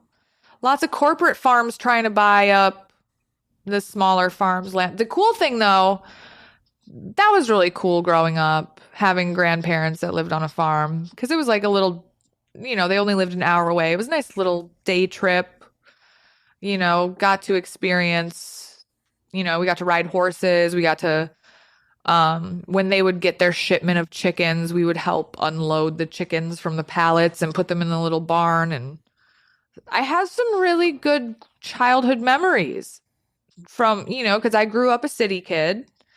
But I think it like made me more well-rounded, and their neighbors. So my grandparents had chicken and corn way back in the day. They had dairy cattle and other stuff, but their neighbors have beef cattle. So we would always trade. Like my grandparents would give their neighbors chicken and their neighbors would give us like hamburger or steaks, and to this day, like for as long as I can remember, to this day, their neighbors for Christmas every year, they still give us my brother, my mom, my dad, and me, they still give us a prime rib for each of us. Like a huge, like 32 ounce, like king's cut, queen's cut, whatever. You know what I'm talking about? Oh yeah, no, I love that you refer to it as a king's cut. Like, yeah, that is such a Midwestern fucking thing to say, right? Yeah. So they give us this really nice prime rib, and for our birthdays the following year, because my brother and I are born in March, my mom and my dad are born in August and September. Like for our birthdays, we would make our prime ribs. So we would get it for Christmas. We'd have one in March. We'd have one in like August, September, and then we'd get another round for Christmas. It was great. It's great. I'm a big meat eater. I think that's a Midwest thing. I don't have any dietary restrictions. Well, high five on that. So, yeah. You'll be good when we go to Tokyo. Oh, perfect. Yes. I'm all about, I love food. I love food. It's honestly how I judge a place. Really? Yeah, like when I travel abroad, like if my meals aren't on point, the rest of the trip doesn't really fucking matter. Okay. Like Amsterdam was cool. It was fun. The food sucks. Oh, really? Yeah, the food just sucks. Like, that's a bummer. Like they do awesome savory pancakes in the morning. Ooh, savory pancakes. Yeah. Okay. They're like crepe texture with like fucking sausage and like ooh. Those were great. Okay. Almost everything else sucked. Okay. Also, you add in the fact that you can drink till 5 o'clock in the morning. Good luck finding any food after 10 p.m. Oh, that's terrible. Yeah. That's, yeah. Like that soured me so much on. Yeah. Like I'm gonna fucking woo, and then I'm drunk. I need to eat something. Right. There's no taco trucks. No French fries. Yeah, bummer. No. Yeah, you can find a place that maybe will serve you French fries, and that's it. Yeah. Oh man. Yeah. I mean, those fries definitely came in handy one night, but yeah, you're still like, this is it. Like, yeah. I come from a real 24-hour city. Honestly, that's one of the things that when I initially first came out to LA, kind of turned me off about LA. It was that LA shuts down so fucking early. Mm-hmm. Yeah. It's just like the very first time I came out here, a buddy of mine was living in Venice. I was still living in Chicago. Yeah. And it's like, oh, we closed the bar. All right, let's go get some chow, man. We're going to Denny's. We're going to fucking Denny's. We're in a major metropolitan area. And that's all that's open? We're going to fucking Denny's? Are you fucking kidding me? Back in Chicago, it's like, oh, I know a 24-hour shawarma spot. Oh, yeah. I know a ton of late-night taco spots. Like, yeah, lots of Hollywood Diner. Yeah. Oh, fucking Hollywood. The Hollywood Diner. Oh. Yep. As someone who used to live in Exit. Yeah. Yep. Or Clark's. I really like Pick Me Up Cafe. Oh, the Pick Me Up's still there, yeah? Yeah. Oh, I love the Pick Me. Oh, I would always get cheese fries with ranch and a chocolate banana milkshake. Oh, so good. Oh, and then what's the name of it?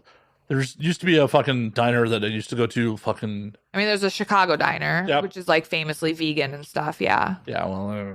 I'm not a vegan, but I've got lots of friends who are. Yeah, sadly, I had a couple. Yeah, sadly. But it's stuff like... just so many like 24-hour diners all over Chicago. And then there's just all this 24-hour ethnic food. Like, everything, yeah. And then you get out to LA, it's like, oh, it's after bar close. Especially without like guidance when you first come out here. It's like Denny, and you're on the west side, it's just like Denny's. Yeah. Denny's is fucking it. Right. That's the other reason I'm like, after moving to Vegas and coming out here for work and visiting friends, like, oh, Hollywood, K-Town, and downtown have actual late night shit. Uh-huh. It's like, Yep. oh, there's some like the 101 Cafe used to be Yep, 101. open. Oh, RIP 101 Cafe. That was great. Swingers, is Swingers still open? One of the locations. One of them is? Okay. There's, Fred 62. Red 62, yeah, it's still there. Okay. Okay. They've got some options. Yeah, there's some late night options. You go down to K-Town, there's like 24-hour Korean barbecue. Yes. Like I just found a new spot that's open till 4 a.m. and has like 11 p.m. to fucking 4 a.m. happy hour on their Korean barbecue. Ooh. All right. Yeah. All right. There is one Korean barbecue spot in Minnesota. That's amazing that there's one. I know. And it's newer too. Well, and then they just started opening Bonchons, the Korean wing place. There's a couple of those. We have a Gyukaku now, the Nice. Japanese. Oh, no. Yeah. Like, for a chain, I really do fuck with Gyukaku. Yeah. As much as I'm like, white people should not be serving me this food. Right. No, yeah. It's kind of like if you go to a fucking, Brazilian steakhouse and like, why are there white people with the swords? Right. Exactly. I've had that experience before. It was really weird. Yeah. I went to one in Boise, Idaho, and it was literally white people. What were you doing in Boise, Idaho? Work. Oh, okay. Yeah, no, not for funsies. Okay. I'm like, that doesn't seem like a vacation destination. No, I had a gig for a number of years, like where I traveled full time, Okay. and I've been 45 states. Oh, wow. Yeah, like I've been fucking Incredible. everywhere. Yeah. And it's like Boise actually had a couple like rad restaurants in their downtown area. Okay. Like there's this, I forgot the name of the place, but there was like this one spot, like breakfast lunch spot that was in like a converted bank. Okay. Like the tables were all like set up on the bank floor, like the vault was still in the background. Like, Oh, that's crazy. I was like, okay, this is pretty dope. Like, That's and cool. The food was rad. Like, Yeah. diving in the fucking rough in Boise, Idaho. Yeah. But also went to a Brazilian steakhouse where all the dudes with the swords in the pants were fucking white dudes, and it was weird. Right. I know. I spent a lot of time in Utah this past year. Why? I don't know. It's beautiful. It's beautiful. It's gorgeous. I went to this resort for Valentine's Day with a guy I was seeing, and it's called Amangiri. It's very luxurious. We were there for 3 days, and it's just but however, it's a very long travel. Okay, so from Minnesota, you have to fly out of Minneapolis St. Paul Airport to Salt Lake City. Right. Then you Delta will get you there directly. What? Delta will get you there directly. Yes. Those are two of their hubs. I know. Yes. So you go Minneapolis to Salt Lake. Then you have to hop on like a smaller plane to St. George, Utah. And then you have to drive 2 hours to the resort itself. It almost seems like it'd be easier to do a direct flight to Vegas and then drive up from Vegas. It seems that way, but it's not. Really? Because of where it is. Yeah. It's like in a secret location. It's like a very upscale, like it's like the Kardashians go there and the Biebers go there and stuff like that. But it's beautiful. It's very like holistic. We went horseback riding around the property one day, and it's very cool. Like they film movies out there. And so there's like, and like, it's LA. They don't clean up after themselves. So there's still like parts of movie sets that you like ride your horse by. We saw petroglyphs like written on the side of the stones. That was really cool. And then there's like a saltwater pool in the center of the resort. There's a really beautiful spa. I got a facial and a massage. I spent like 3, 4, 5 hours because they have like a hot tub and a sauna, and it's just very like rest and relaxation. There's absolutely no light pollution. You can see every star in the sky. I recommend going to Utah. If you can, I think it's gorgeous. It's nice. It's very relaxing. You just have to stay away from the Mormons. And they're fine. fucking low alcohol content fucking alcohol. Right. Yeah, you have to go to, they have specific liquor stores, like state-owned liquor stores, right? Yeah. Yeah, and you know what else? They're vape stores. They only sell 3% nicotine. They don't, like, for, like, vapes? Because, like, you know how, like, usually vapes are, like, 5 or 6%? And they only sell 3%, like 3% Juul pods. It's so bizarre.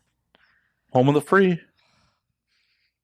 Yeah, but I like Utah. Though, pro tip for anyone flying out of Salt Lake, if you go down to the regional terminal, High West has a little distillery room slash like restaurant in the the regional terminal. Like, Okay. Like Terminal E or whatever. Okay. Because when I'd have to go to Montana or Idaho or any shit like that, I'd have to fly through Salt Lake and then up there. Yeah. But yeah, down there, at least they used to. High West Distillery had their own little fucking room down there. Oh, that's chill. That's very cool. Yeah. I'm a big craft beer drinker. I love craft. Like, it's very bad for my figure, but whatever. No worse than the fried food. Right. I'm a big craft. There's so many breweries in Minneapolis. They're just on every other block. I really like sours. Oh, sours are the fucking best. Like, Yes. I am not a big beer drinker, but I love fucking sours. I will drink a sour, like the Imperial sours, because they've got the high alcohol content. They're like 8-9%, but it's like sour and sweet. It's not too hoppy like an IPA. I am not an IPA fan, and that is the shit part about living in LA. The million IPAs fucking everywhere. Million fucking IPAs, maybe one sour. Yeah. And it's just like you're lucky to get it. Right. It's rough. If you ever make it to Denver, Okay. there's a place called Truve. Okay. It is a metal themed fucking microbrewery that specializes in sours. Okay. How do you spell that? TRVE. Okay. Yeah. Okay. Because True. I subscribe to this service. I don't know if you've heard about it. It's called Tavour. Mm-mm. This is not an advertisement. I just genuinely love this service. It's TAVOUR. And it's like a monthly beer crate. So what they do is they partner up with microbreweries all around. Is that okay? Yeah. Didn't mean to interrupt you. No, you're fine. They partner up with breweries all around the country, and they have every type of beer imaginable. They've got sours, they've got gozes, they've got barley wine, they've got IPAs, they've got double IPAs, they've got stouts, like they've got pale ale, like pilsners, anything. But it's like a limited edition. I'm also a sneakerhead, so I'm very into like anything limited edition, like give it to me. I need it now. So they do a lot of limited edition beers where so like every single day they come out with like 4 or 5 new beers that you can order and have shipped to your house. So what you do is you get a 30-day window and you just like pick the beers you want like daily and put them in this crate, and then they ship them to your house. And then you're like stocked up. It's a really great service. I've learned about so many different breweries. Like I literally like I found out about breweries from this service that like when I go to that city, like I'm like, oh, I got to check out that brewery. Like there's a really good brewery in like Texas that I really like. And there's a brewery out in New York that I really like. So I'm like, okay, mental note. I got to hit up that brewery, see what it's all about when I go out there. See, I hate limited edition alcohol. Really? Well, because I want to consume it. Right. And it's like, but I can't. You don't want to, yeah. It's just like, I'm A-okay with limited edition stuff. If it's shit that is, I'm not like sneakers, fine. Yeah. They're not going to go bad on me. They're right. not, Fair. bottle of WL Welly Special Reserve over there. I've had that bottle for 6 to 8 months already because they're fucking hard to find. Yeah. Buffalo Trace only puts them out on fucking consignment. So I had a handle I bought in Texas a year ago that I only killed like a month and a half, 2 months ago. Because it's just like, I know I can't get this. It's only for special occasions and like. Right. So when you get into like limited edition like beer and stuff like that, it's like, but I know I have to consume this, especially with beer. It will go bad. It will skunk. It will, yeah. But it's limited edition. Right. No, I get it. I don't know. I think it's fun. I'm like a collector. I don't know why. I'm not here to shit on your fun. Okay, don't shun my fun. Don't maybe yuck my yum. Maybe not on this one. Like maybe on other things. Maybe on other things, but not on your consumption of alcohol. I'm not gonna, talk shit about your. Right. I'm just saying for me, it's a hard purchase because it's just like, even if I was fucking fabulously wealthy, I couldn't bring myself to be like, oh, I'm going to spend thousands of dollars on a bottle of Louis the 16th or whatever. Oh, right. Yeah. Like, it's overrated anyway. This is meant to be consumed. Like, yeah. on the flip side, I have no problem spending a lot of money on a bougie meal. Mm-hmm.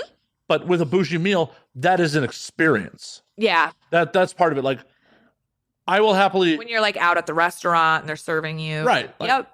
There's like an ambiance. There's a whole thing. Like one of the meals that like sticks out in my head years and years ago when I didn't have a ton of money. Me and some friends went out to Vegas because I won a fucking timeshare visit Yeah. for fucking in Vegas. Yeah. Like 3 of us piled into a hotel room at the Sahara that was comped. Awesome. And we ended up at Emerald Lagasse Steakhouse in the Venetian. Okay. And that meal was just phenomenal. Yeah. There was a whole group of us, like 10 of us, just some other friends were in town. Like with 3 servers at the table, they're making our salads at the fucking table. Like the steak was phenomenal. Like from start to finish, that was a fantastic meal. I felt zero qualms about the hundreds of dollars that I probably couldn't really afford on that dinner. Yeah. But if you're like, oh, I'm going to give you that quality of steak at home and you're going to pay that price, sit at home and eat it, I'd be like, nah, fuck off. Yeah, I get that. It's like one of those other things, like I'll go to Bar Jackalope downtown. Okay. You ever been? No. So ever been to 7 Grand? Yep. So Jackalope is the speakeasy in the back of it. Okay. All they serve is whiskey and cigars. Ooh. Like not even whiskey. Alley. Not even whiskey cocktails, just whiskey. Yeah. Like it's the bartenders act much more like sommeliers that come sit at your table with you for a second. Like, what kind of whiskey do you normally drink? Yeah. Let me recommend a flight of this. Oh, cool. It's only 15 seats. Okay. Like it's kind of hard to get in sometimes. Okay.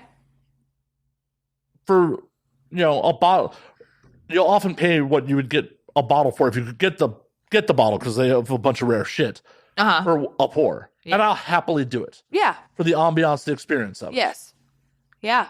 But if you turn around and like, hey, pay those prices for that same alcohol to consume at home, I'd be like, fuck off. Yeah. Even if I was just like rolling in the fucking money, I'd be like, no, fuck off. Right. I get that. There's a really, I don't know if it's still there, Nick's Martini Bar in Beverly Hills. Never been.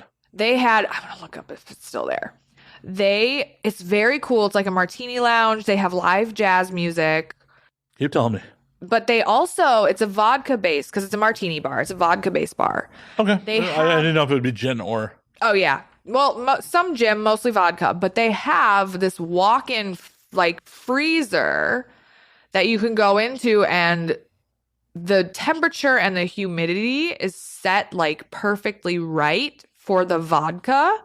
So literally you do like a flight of vodka, like you sip on them, and literally because of the temperature and the humidity that it's kept at, you don't taste anything. Well, and that's what it should be with good vodka. Yes. This is a neutral fucking spirit. Yes. If you're tasting your vodka, like that's why I hate the fucking trend of flavored vodkas. Like, oh yeah, you're not supposed to taste the cookie vodka and pink lemonade vodka. No, motherfucker, make a cocktail. Right. Use real fruit juice and make a fucking cocktail and don't get 1,000,000 grams of fucking sugar. Right. I mean, I cannot hate on the UV blue with a little bit of lemonade. That is what I drank growing up. Well, we all made I drank Jack and Cokes like they were going out of style when I was like, I'd walk into exit and they'd just make a Jack and Coke for me. Oh yeah. Yeah. No, I was all about UV blue and lemonade or cherry flavored vodka with sweet and sour mix and a little bit of Sprite. Those were my first forays into drinking when I was younger. But you grew up and but now I'm like, eh. Yeah, you taste mature. You realize like, oh, I was a kid. I didn't know any fucking better. Exactly. It's one of those things where like, I'm not bougie about much in life. I am bougie about my meals. Yes. I'm a little bougie about my alcohol. Mm-hmm. Not much else. Like my travel. I do get a little bougie about my travel sometimes. Yeah. But not much else in life. And it's just like, because those are about the experiences. Like totally. Yeah. I will spend so much money on experiences more so than things. Absolutely. Yeah. I mean, don't get me wrong. I do like a good sneaker. I do like a good luxury handbag. But, like most of my money goes to experiences. Well, and as it should be. For the couple of years where like I was traveling full time, I was essentially living out of a suitcase. Hell, my stuff went in storage for 1.5 years. Yeah. And I'm just like, man, I really do not need as much shit as I buy. Right. That's how I feel every time I have to move. I'm like, God, what am I doing with myself? Oh, when I moved from Vegas to LA, I shed like a bunch of my shit is at a friend's place in Vegas. So like, yeah, you want all these books? Like, they really just take up fucking bookshelf space. I haven't actually read any of these in years. Do you want my books? And he's like, and as much as that sounds vapid as hell, it's like, no, the books I want to read I have digitally. No, I have a storage unit right now because during pandemic, because I didn't renew my lease because I was planning on moving to Vegas. I ended up moving back in. I moved back in with my parents for a small period of time. And then my brother, who had just bought a house, had a spare bedroom. So I moved in with him. So I put like most of my stuff in storage, and I was basically living out of my suitcase because I was doing 2 weeks here, 2 weeks there, 2 weeks here, 2 weeks there for work. And then I finally got my own apartment. But because of work schedule, I didn't usually before I move, I like to purge, like get rid of stuff that I don't need, get rid of stuff I don't use. Didn't have time to do that this time. So I am just now, I moved into my apartment about a year ago, but I am just now finally going through everything and purging. I just have a storage unit full of stuff that has to either go to Goodwill or on Poshmark or, it's crazy. It's crazy how we accumulate so much stuff. Unless you want the tax write-off, sell that shit to your fans. Don't fucking put it in Goodwill. Right. Well, it's it's some stuff I'll throw to Goodwill, but for the most part, I'll sell, Dude. I do a lot of my outfits from scenes. I've got 3 sections. I've got stuff to sell to fans, stuff to sell on Poshmark, just sweaters and dresses. And then I've got a Goodwill. Yeah. But the thing about it is the fans will buy the mundane shit too. Will they? Oh yeah. Okay. See, I don't know. I'm newish. It touched you. They'll buy it. Oh yeah, I used a spatula and made some eggs this one time. Right. Here's a Polaroid of me with a spatula. Buy it. Right. Yeah. They'll buy it. Okay. I believe you. I'll try it. It probably won't move as fast as your bra and panty set, but I'm sure it'll still move. Right. There's some diehard out there who's like, oh my god, she made eggs with this once. Jordan's saliva might be on. Right. Yeah, that lust makes some motherfuckers do some weird shit. Mm-hmm. Once again, dudes, you are not in love with her. Right. You don't know her. It's lust, you guys. It's lust, which I'm okay with too. Well, you have to be. Hell, lust is a lot more fun than love at times. Absolutely. There are plenty of times where it's just like, oh man, being in lust with you, great. Being in love with you, oh, that's a giant headache. That's painful. Yeah. I am also a horrible honeymooner. Oh, really? Yeah, I'm good for the honeymoon phase. I'm a great boyfriend for the honeymoon phase. Yeah. Shortly thereafter, I've been single a very long time, and I'm very set in my ways. So it's just oh yeah, I have to actually be accountable to someone. Right. That gets difficult at times, and I admit it. I'm oh, I should have checked in with you, babe, before I go do X, Y, or Z. Right. My bad. Right. It's better to ask forgiveness than permission sometimes. Well, it's not even I'm doing anything out of school. It's just right. Oh, I didn't think to check in with you because I'm gonna just go to the bar, or I'm just gonna sit here and work all night, and what, they're in their head why hasn't he called me? Yeah. No, I'm busy. I'm sorry. Right. It's tough. It's tough to find a balance between being clingy and being secure. I don't know. It is. It absolutely is. Yeah. Yeah. And then, a big thing right now that I've been reading about is attachment theory. Some people have anxious attachments. Some people have secure attachments. And it all, of course, as with all things in psychology and therapy, it goes back to how you were raised as a child. So what are the differences between the two? Because I'm not familiar. I'm going to pull it up. We're going to go with the experts. I think there are 4 different attachment styles. There's a whole book. You can take a quiz online. It'll tell you what your attachment style is. There's avoidant, disorganized, anxious, and secure. Those are the main 4 attachment styles. If you have an avoidant attachment style, you probably had parents who were strict and emotionally distant. If you have a disorganized attachment style, you were probably raised with very inconsistent interactions. Yes. If you're anxious, you have low self-esteem, you have fear of abandonment, like maybe you come from like a single home. I don't know. And then secure attachment, which is like the most healthy, obviously, which very few people are lucky enough. But yeah, people with secure attachments are like just content and confident and stuff like that. But so attachment styles are a big thing I've been learning about. See, I feel like I probably bounce between, like, without it diving into it further, probably somewhere between anxious and chaotic. Okay, yeah. Disorganized, yeah. Yeah. It's just like, well, sometimes I'm super attentive and I'm a great boyfriend. Right. Or other times I'm just like MIA. Right. Totally. But then I also, like, if things change off status quo, I start getting in my own head about shit. Oh, absolutely. Like, I definitely had a girlfriend where, like, at the beginning of the relationship, we talked every fucking day, like, just all the time. And, like, it honestly kind of annoyed me at times. Like, just like, right. Girl, you were talking about inane shit. Right. She probably had an anxious attachment style. Oh, she definitely did. Yeah. She definitely did. And I put up with it because she was hot and, as you do when you're younger. Yeah. And then it's like, as things started to get sour in the relationship, there was less communication. And then I started to freak out. Yeah. It's like, wait a minute, what the fuck's going on here? Fuck. Right. Like, changes in status quo, or like, it's like, if we only come together once every 2 weeks and that's how it is, I'm okay with that. But when it's like anything changes, this gets a little Uh-huh. How about with you? What's my attachment style? Yeah, you. I feel like I have an anxious attachment style. I like my, the love languages. You've heard about my love languages are like words of affirmation.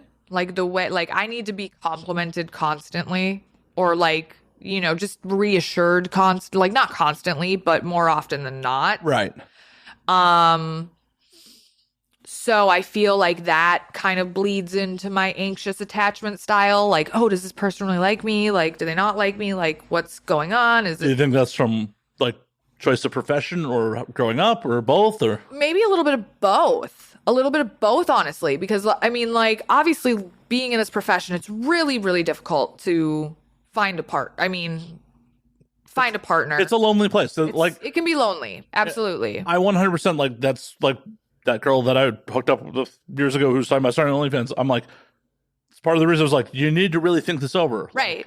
Right. It can be a really fucking lonely place. Absolutely. Everyone may want to fuck you. Right. Not everyone wants to actually spend time with you. Right. Everyone wants like the sexual, like people want a sexual relationship with you, but not necessarily a romantic relationship, which is really, it's really difficult. I'm on a couple dating apps. I'm on Hinge and I'm on Raya. Have you been kicked off any of them? I'm banned from Tinder and I'm banned from Bumble because people were reporting my pictures as catfish because they recognized me from porn.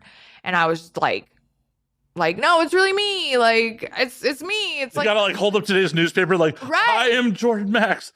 Today's newspaper. Right. I'm like, no, it's really me. It's not a fake. But, whatever. It's probably for the best that I'm not on Tinder because I heard Tinder's just a dumpster fire. But I like Hinge and I do like Raya. I like Raya a lot. Well, I wonder why. It's that like elite exclusive club. Right. No, but no. I am not getting on Raya, so. No, I've met some really cool people on Raya. I have had like a few, nothing serious, but I've gone out on dates. I'm actually going out on a date with a guy I met on Raya after we're done here. So, we're going to go get some like late night dinner and some drinks. Yeah? I like Raya just because it's like, it's a lot of people in the entertainment business. So they kind of understand, even if they don't fully understand. It's easier to kind of convince them or change their mind or just explain things to them.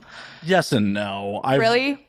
I've watched a lot because as much as people are fucking in entertainment, there's a lot of big egos and a lot of like... True. There's a lot of like, oh, whoa. My girl's not going to go fuck somebody else. Yeah.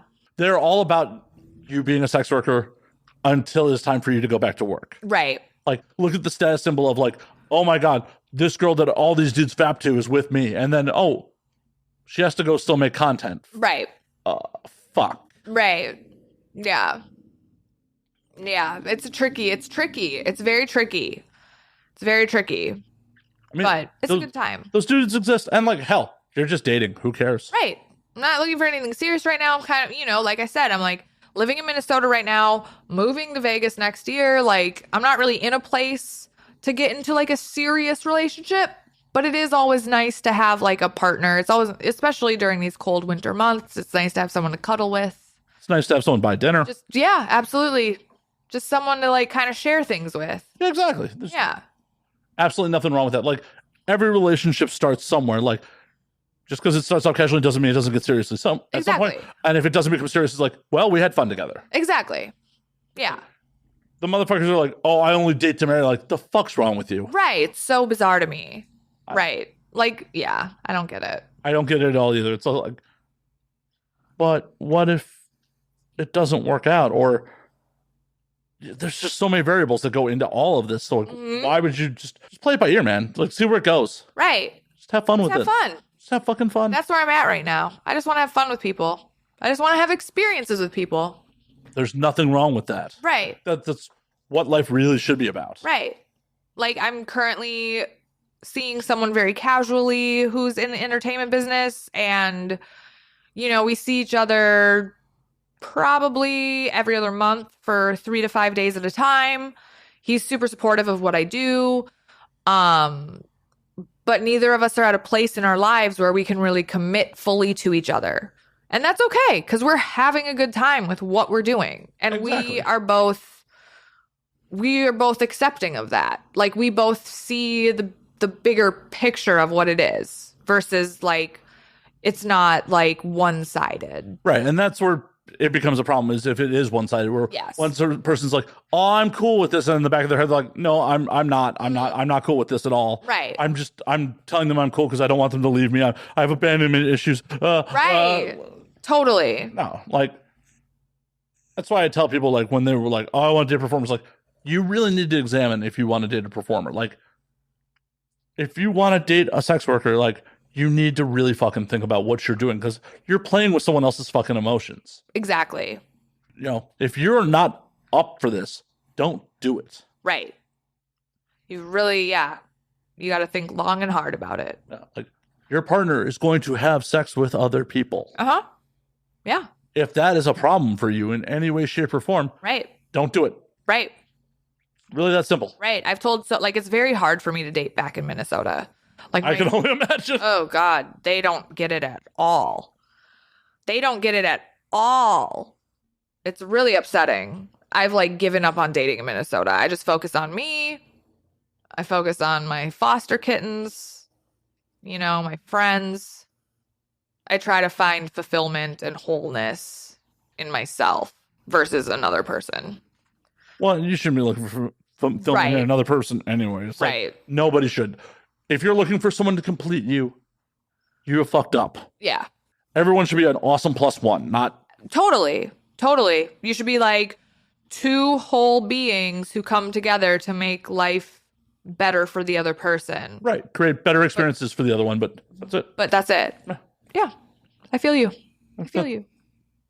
The idea, like, she completes me, like, the fuck, bro? Right. That's a problem. That's a red flag. Yeah. Weren't you a person before this person entered your fucking life? Right. Or has this just been a gaping hole in you this whole time? I didn't see no gaping hole. Like, right. Fuck. Exactly. I don't get it. Maybe I've just been single too long. I don't get it. Yeah. Yeah. We're very cynical. We've been single for so long. We're very cynical. But that's okay. No, that's how it should be. Yeah. Like, people that are running in like blind puppy dog eyes, like, there's a reason that the divorce rate's over fucking 50%. Oh, yeah. Because all these people are like, oh, I love them. I gotta pump the brakes, bro. Do you really need the government to incorporate your fucking love right now? No, you can just be in the moment, enjoy this person. And if you feel that this is the move down the road, do it. Totally. But you don't have to rush into that shit. That's crazy. Absolutely. Would you rush into getting into business with someone that you just met fucking 3 weeks ago? Some people do. I wouldn't. I don't know. Yeah, some people make a lot of mistakes in life. Yeah, it never works. Some people, like, do all sorts of shit that is just like, what are you thinking right now? Right. Especially with love and marriage. Like, you can still be with the person. You can be in love with them. You don't have to fucking complicate your fucking life by getting that piece of paper. Totally. Because if you're not married, you can just be like, good game, have a good life. Good game. I don't even know if, like, I would get, like, even on the same lease with somebody, like, in the first year. No. Could you imagine, like, moving in with someone, like, oh, we love each other, like, 6 months later, like, oh, this person's a horrible fucking slob. I can't fucking live with them. I went through that, actually. So I met someone in January 2020, right before COVID hit. He knew I was a sex worker. He knew I was a stripper. He knew I was a cam girl. He knew I was doing phone sex operator stuff. He knew all this. He was totally fine with it. So we met in January. We moved in together in August because it was quarantine. We were already spending like whatever. You into his place or him into yours? We found a place together. Oh boy. So we were both on the lease. Okay. So it wasn't like, yeah. At least there wasn't that power dynamic. Exactly. We paid 50-50. It was, whatever. And then September, I started doing porn. He was totally cool with it. Totally, like, supportive. And then one day in December of 2020, I get a phone call. I am in Miami. I am on a shoot. And he's like, hey, just want to let you know you're on the front page of Pornhub today. I was stoked. I was like, that's awesome. Thanks, babe. Like, thanks for letting me know. That's so cool. I'm going to check it out. Like, that's awesome. And he's like, yeah, it's awesome for you. And I was like, what are you talking about? And he's like, we can talk about it when you get home. And I was like, okay. And I was like, so I get home and I'm like, so what's up with the whole Pornhub thing? And he's like, I was like really cool with you doing it at first, but like, I'm not cool with seeing it. I'm like, cool, then stay off Pornhub. Like, pay for your porn. Subscribe to some girls' OnlyFans who aren't me. If you want to get off when I'm out of town, I'm fine with that. But you're literally looking for a fight right now. Do you know what I mean? Well, yeah. And that means he obviously wasn't cool with it. In the first place. Because what, he wants to date an unsuccessful porn star? Right. Made no sense. I don't know. I want to support my partner's career. Right. Like, this isn't your hobby. This isn't, though this right now is fun, this isn't for funsies. Right. You're not coming over here and coming down, fighting traffic to Hollywood just for the funsies of it. Right. Like, oh no, you're here to promote and do work. Like, this, like, why? That is just a mind-boggling, like. Yeah, it really threw me for a loop. I felt like it came out of nowhere. I was like, how long have you felt this way? He's like, a couple months. I'm like, and it just has built up. Why didn't you tell me earlier? We could have, like, I literally started porn 3 months ago and you've been feeling this way for 2 months. Like, what? But would you have stopped if he had told you that at like 2 months in? Here's the thing. Because I have this plan for post porn, he and I had spoken about that. And we kind of had a deal because we moved into this apartment that was a little bit out of our budget, but it had everything we wanted that we were looking for. So we made a deal, like, because it was quarantine, like, money and like jobs were very up in the air. Like, you could get laid off at any minute. You could get furloughed at any minute. So when we signed the lease, it was like, okay, so if one of us loses our job, does the other person make enough money to support both of us temporarily? And we were like, yeah. And so what kind of threw me for a loop was how quickly he wanted to break up versus honor that sort of original agreement. Whereas, like, okay, well, I'm going to quit my job. Like, I'm going to quit doing porn and look for another job, but you're going to need to support me in the meantime. And he wasn't willing to do that. So what you're saying is he wanted to be a suitcase pimp if it came to it. Kind of, yeah. Yeah. Do you know what I'm saying, though? Like, he just didn't want to Yeah, and that was kind of a turn off too, because I was like, yo, like I want to open up this cat rescue cafe. Like, give me a couple months just to like focus, do research, blah blah blah. What it sounds like to me is us.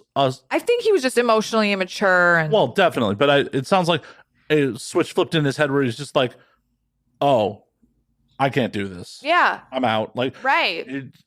He probably was just like, I'll try to. I gotta be a man. I gotta tough it out. Totally. Until he's just like, I can't tough it out. Right. I feel that.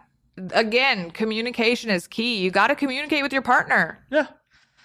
But that would have been really shitty of him to be like, oh, hey, I told you I was cool with this, but I'm not. I mean, I know it wouldn't have been like an intentional cruelty on his part. Right. But it still sucks. And that's why anyone who gets involved with a performer, you really, really got to fucking think about it and really self-examine. Be self-aware that like, hey, is this for me? Is this actually for me? Right. Am I going to be able to put up with my partner coming home with fucking tears? Mm-hmm. Yeah. Or not necessarily being in the mood because they've just had a rough day on fucking set. Are you going to be okay with that? Right. If you're not, don't do it. It's really that easy. Don't do it. Absolutely.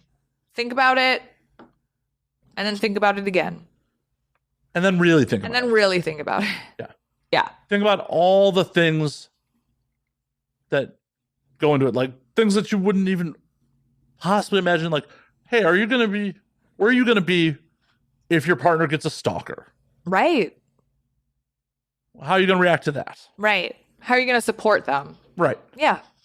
How are you going to be when dudes are showering them with gifts and money? Right. Is that going to hurt your fucking ego? It's not just the sex. There's a lot. And then you got to toe the line of like being your own person and not falling into being a fucking suitcase pimp. Right. Because, that's gross too. Uh-huh. I've seen enough of those over the years. They're like, babe, I want this thing. Can you put it on your wish list and get your fans to buy it for me? Right. Yeah. I get that. And like, it works. Not being a suitcase pimp, but like, making it a family business is another thing. Like if your partner's like, oh, hey, I'll shoot content for you. I will put labor into your business. Yeah. That's one thing. Right. But it's another thing to be like, oh, I play Xbox while she gets railed. Right. It's a whole to do. Yeah. You got to really think about it before you jump in. On all accounts. Yeah. On everybody's side. Well, and that's part of the problem is like, I feel a lot of performers are, because they're lonely and kind of starved for someone who's like, oh shit, this dude gets it. Yeah. On the surface and fucking jump in both feet because they've been starved for anyone who, sees them as a fucking person. Totally. And then it's like, oh fuck, this was not good. Yeah. Well, wait for us to kind of end on a downer. I'm going to actually call last call. Sorry about that. Last call, huh? Yeah, get you out to, your dinner. Yeah. Jordan, where can they find you on the things? I am on Twitter, the Jordan Maxx, TheJordanMaxx. I am on Instagram, the Jordan Maxed Out, because I have had 5 Instagram accounts that keep getting deleted and I'm running out of usernames. TheJordanMaxxEDOUT. You can find me on OnlyFans. Just go to jordanmax.com and it'll go directly to my OnlyFans. And one of my favorite platforms is SextPanther. So I love sexting, love like video chatting, love phone calls. So find me on SextPanther as well. And find her on Raya if you're on there. Yeah, and if you're on Raya, send me a super DM me, match me. It'll be a fun time. Shoot your shot. And as always, you can find me at Matt_Slayer on Twitter, Matt Slayer on Instagram, Matt F. Slayer on Facebook, twitch.tv/Matt F. Slayer for the gaming content. You can find the uncensored version and the back catalog of the video episodes at patreon.com/Matt Slayer. And you can find the podcast at And Now We Drink on Twitter and Now We Drink _ on Instagram. And until next week, drink up, motherfuckers.